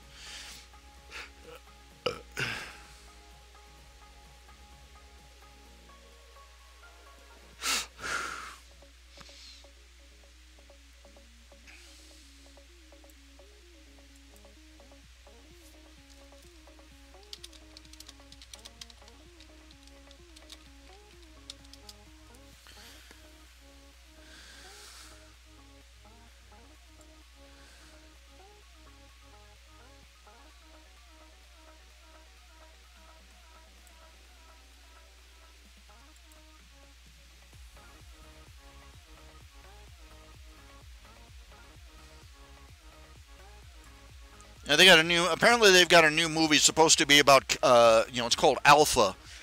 It's supposed to be about, apparently about the first caveman to domesticate a dog.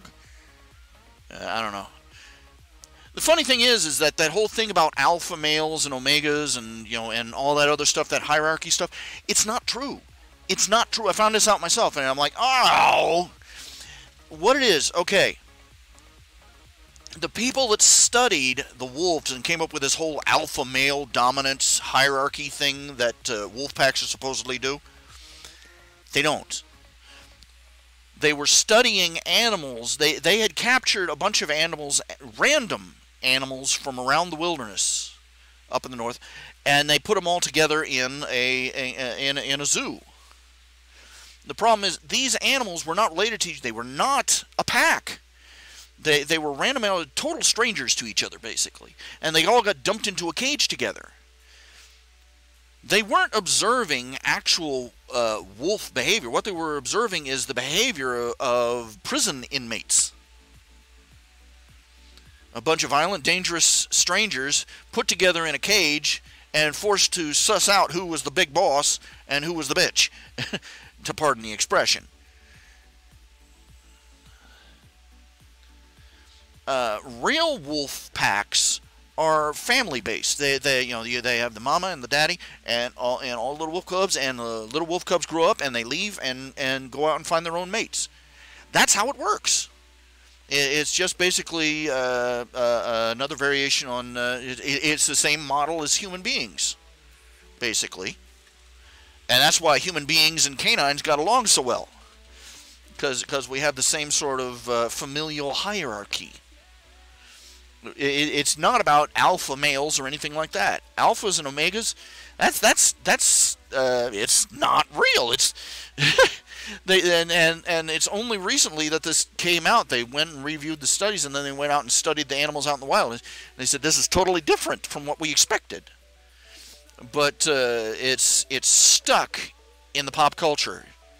You got the alpha male. It's completely wrong. It's a philosophy built on a complete misunderstanding of nature. sort of like sort of like the rest of liberal philosophy about the environment and the planet and everything else.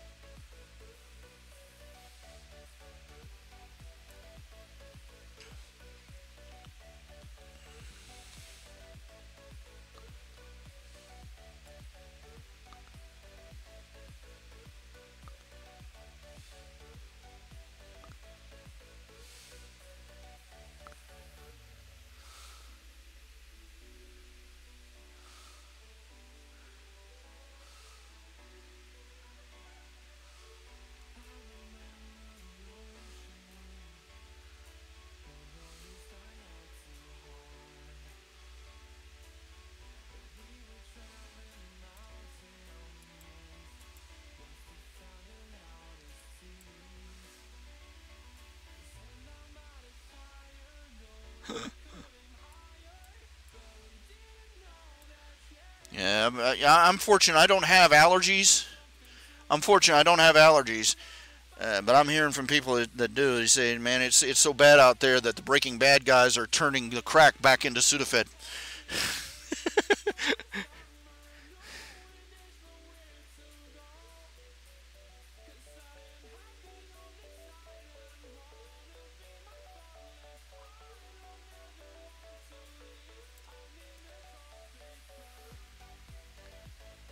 Oh, brother. Facebook now allows users to flag anything they disagree with as literally Hitler.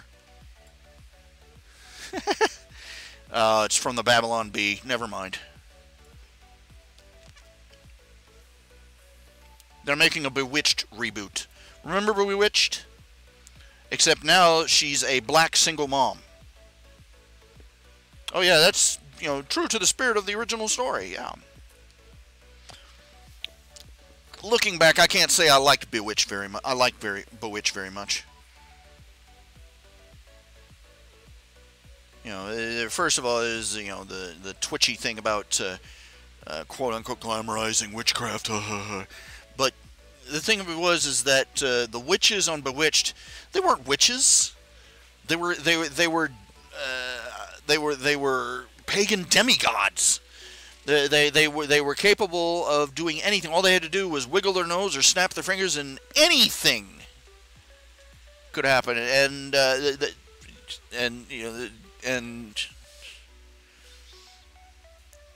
there were no limits on their power, and it was just, it was impossible to after a certain point, it got impossible to write a good story because you're sitting there, why didn't she just wiggle her nose? And, oh, well, never mind.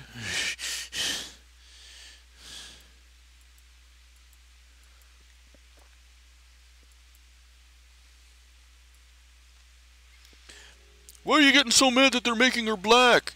You got a problem with black? No, I got a problem with people who are thieves. And that's what it is. These people are thieves.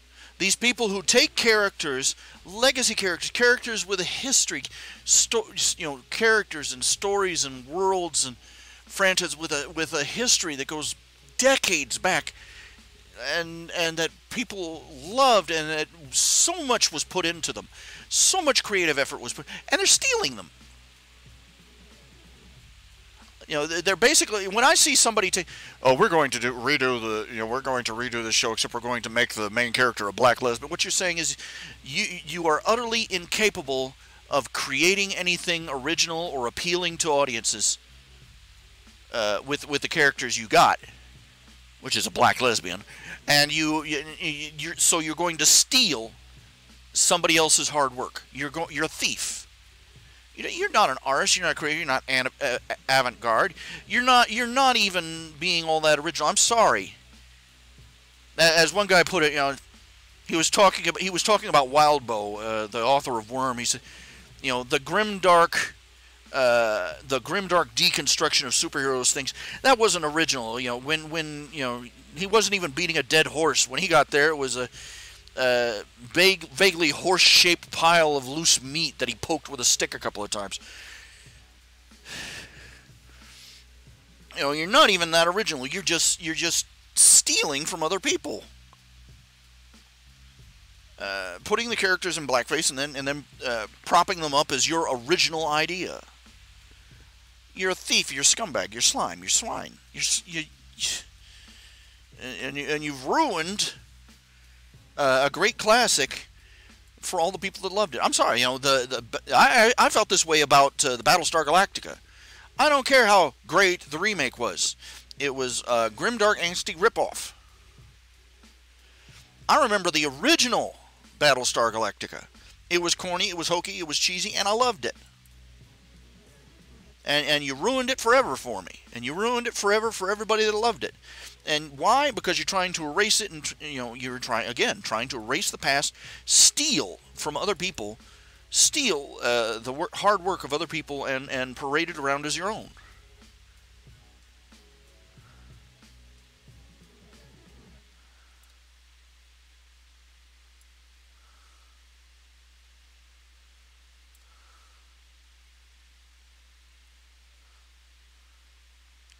Just call me cranky. What do you say?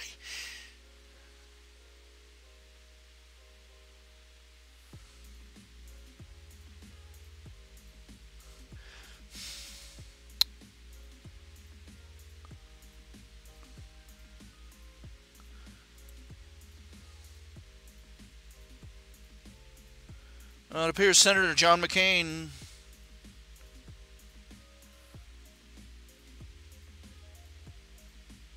oh my, he passed away?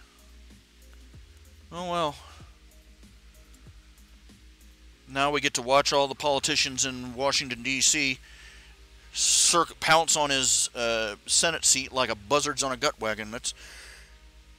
Imagine my joy.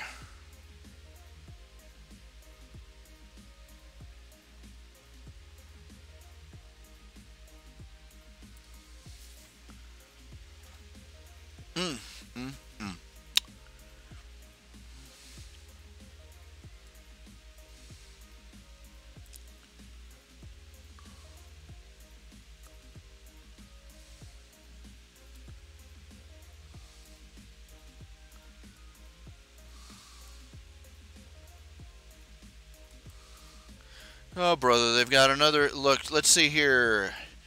Marvel's latest SJW hire has 0 comic book experience. Well, okay.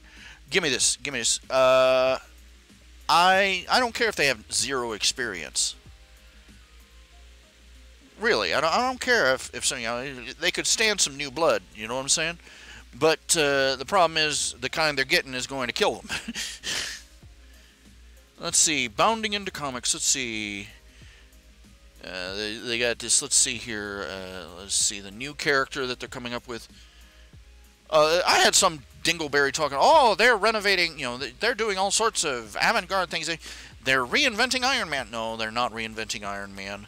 They're dressing him in drag and putting him in blackface. And I've read some of the pages as he's this, this Iron Maiden, or whatever they call her now. Complete crap. It's just awful writing, just terrible, and all of it propped up so that she can make some SJW commentary on every single page. It's terrible. New Iron Man, my ass.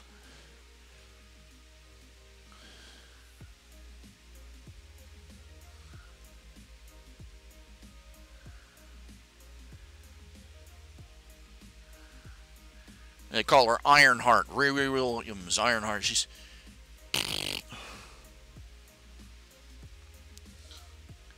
They do nothing but try and shovel this shit down our throats.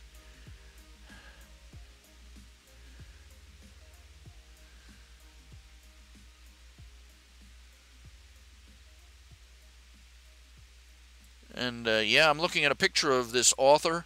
Self-insert.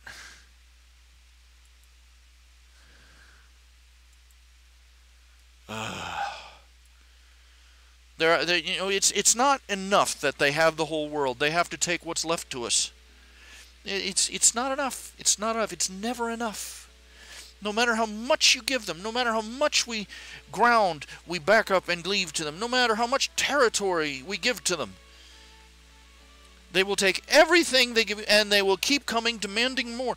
It's like it's not enough that they've taken over everything. They can't even leave us our idle entertainment. They can't even leave us our simple pastimes. You see this with any group of evil, tyrannical, conquering bastards. Look at what Israel goes through. No matter how much territory they give up to Palestine, to the PLO, the PLO just pressed it further. Why? Because their goal wasn't to the goal of the PLO was not to coexist. It was written right in their constitution. Their goal, their objective, their purpose was to drive every last Jew into the sea. And they didn't exist until 5 minutes after the first Jew set foot back in the Promised Land. That's all they existed for, and that's all they exist for now. You look at the history of America. We crossed a damned ocean just to be left alone. Not doing nobody in Europe or England any harm. Minding our own business, and they come over here, gimme, mine. And treating the American people like shit. Until finally we had enough and we kicked them out. And then they tried to start doing it with our ships during, and stealing our sailors right off the ships. Shanghai. And we had to go to war with them again. We had to kick Britain's ass twice before it got through their thick skulls that no, we're not your playthings anymore. And every time you get some idiot, oh, we can coexist with them, peace in our time, let's give them what they want and they'll leave us alone. And it never happens. And that's true on the scale great or small. It's true no matter what scale you look at. And these social wars that are going on, it's not enough. It's never enough. This is why Gamergate was such an uproar. Because, look, the Gamergates, these were people who had defected from the war, so to speak. They were no longer out there, on the battlefield. They were no longer out there dating or, hunting for relationships or doing any of that crap. They had retreated. Fine. You have your thing. You have, you got everything. You go over there. We're just going to sit over here, watch our movies, read our comics, play our video games, and just be left alone. And the next thing I know, boom, boom, boom, boom, boom, boom, boom, boom, boom.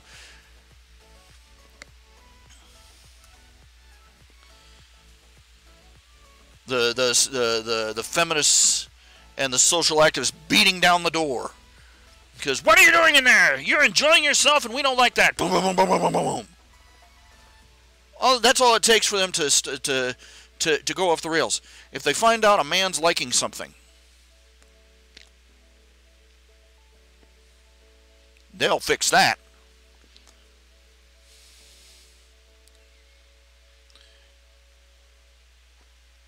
You could kill 1,000 feminists and social justice warriors a day. Just hang up a "No Women Allowed" sign on the hatch to a septic tank. They'd be prying the door off with their nails and diving in head first.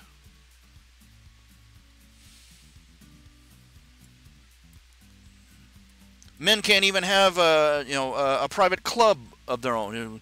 Women on the door. Boom, boom, boom, boom, boom, boom, boom. What are you doing in there?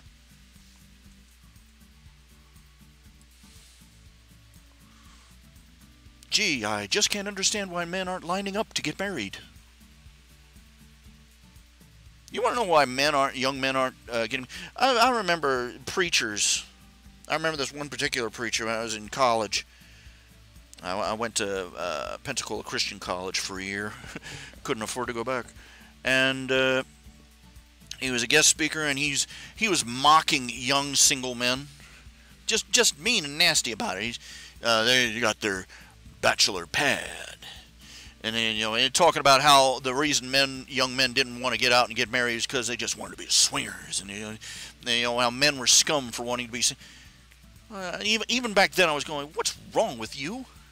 I'm a single guy. I don't want to get married. That doesn't mean I'm a scumbag. And now just look back at it. You want to know why men aren't getting married? You want to know why young men aren't getting married? Because most of them are already the walking wounded.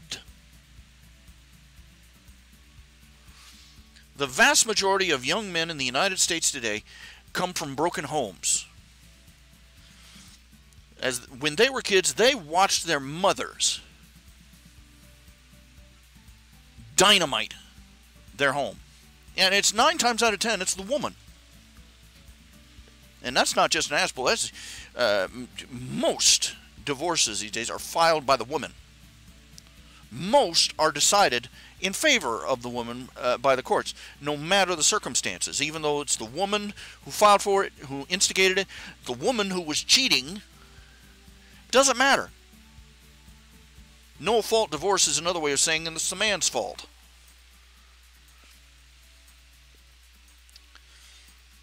And they go out and just these women, they file.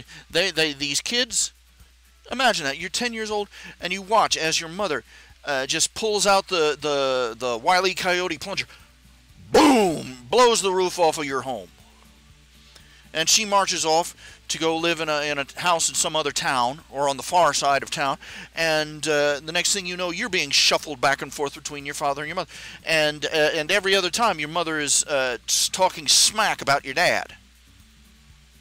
Oh, and that's how it goes. Look, I don't care how amicable that so-called divorce was. Once she files for divorce, once the divorce papers are filed, she is your biggest enemy on the face of the earth. That's all there is to it. And they're encouraged to think that way too. She is your public enemy number one as far as you're concerned. You are not going to have anything amiable to say to this person. And these young men, they watch as their mothers walk out on them, they watch as their home disintegrates, as their parents turn into mortal enemies, as they are shuffled back and forth from one house to another, while the parents are trying to play keep away with each other with their kids like they're a football. They watch their home turn into hell, and they grow up and gee, why don't you want to commit? Oh, gee, where can I I would after all I went through, and gee, I just can't wait to go back through it all over again. This time is one of the instigators. Oh, I just can't wait for that. Where do I line up to lose half my shit? Boy, oh boy, oh boy.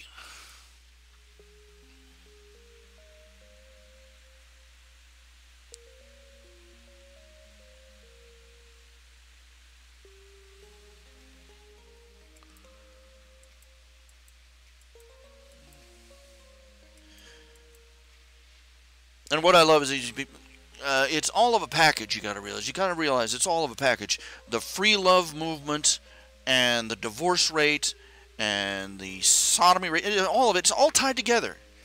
A society, back in the 60s, everybody was free love, smash monogamy. Yeah, that's a great start. There's smash monogamy. That's really going to a great way to establish, a solid foundation for society in the future, right?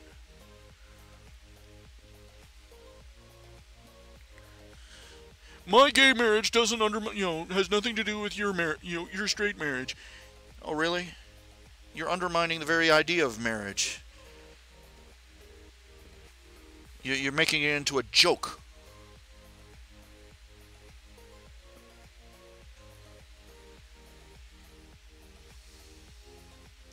And you're telling me that has no effect. And I'm sorry. The gay movement came out because of the whole free love thing. The gay movement and the divorce rate both sprang out of the free love movement, quote unquote, of the 60s that turned our society into a toilet. And you're saying there's no connection? No. A society that treats sex and relationships and romance and marriage in the vile way that we do.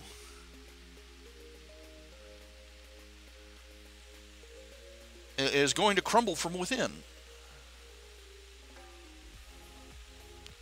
Look, you look at empires and civilizations that have collapsed in the past.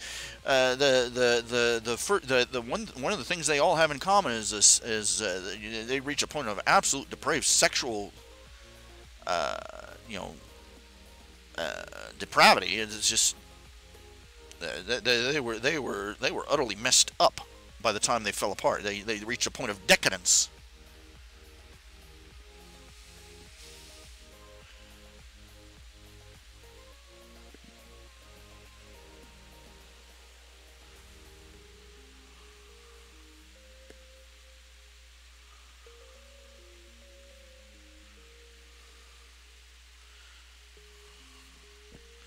You start out with, look, why are they connected? Well, you got the free love movement, which basically says that marriage is not, legitimate.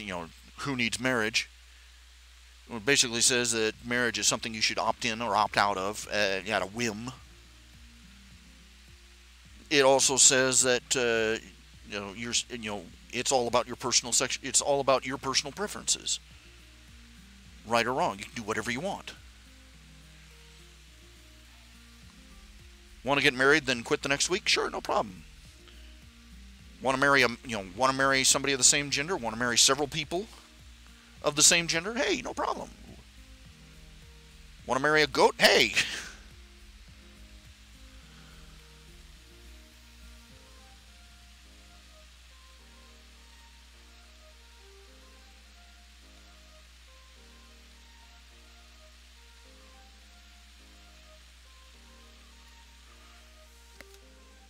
Don't be fooled.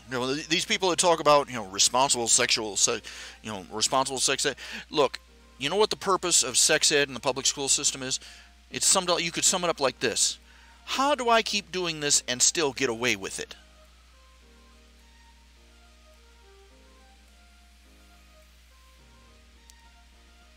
When you reach a point and you talk about safe sex, you've already acknowledged, de facto, you've acknowledged implicitly that sexual promiscuity is immoral, that extramarital sex is immoral, because you have acknowledged that it has negative consequences: social, personal, emotional, economic, however you want to put it. We acknowledge that this course of behavior results in horrible negative consequences. Rather than teaching people to avoid and abstain from that behavior, let's show them how they can do it and get away with it. That's sex ed in a nutshell.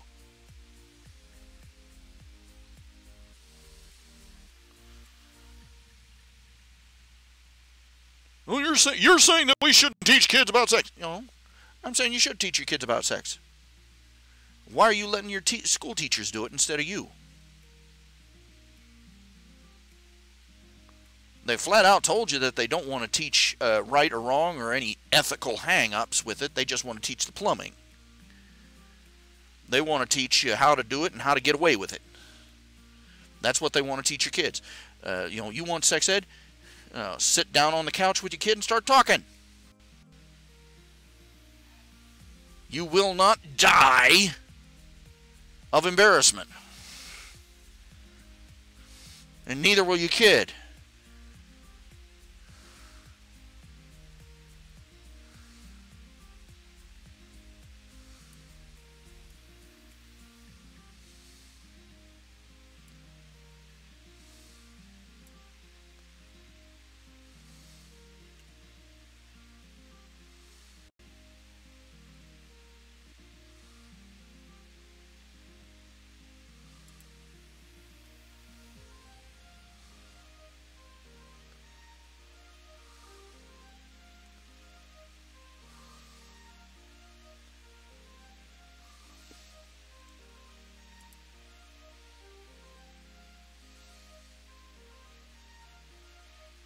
You want to know why? You know what? You want to know why our society, why government licenses marriages and everything? Why government has so many laws involving?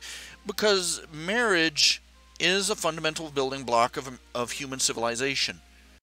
any government that exists is going to have some sort of legal precedent, some sort of legal system for recognizing marriage and acknowledging the responsibilities and or privileges thereof. Get government out of marriage is like saying get government out of civilization.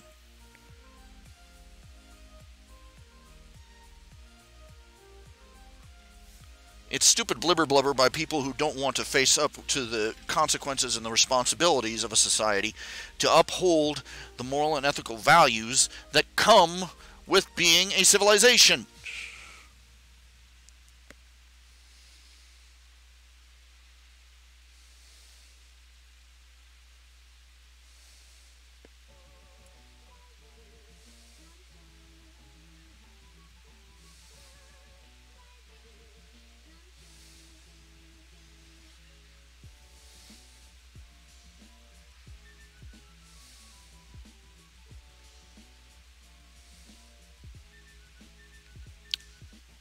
Okay, it's about 10:30.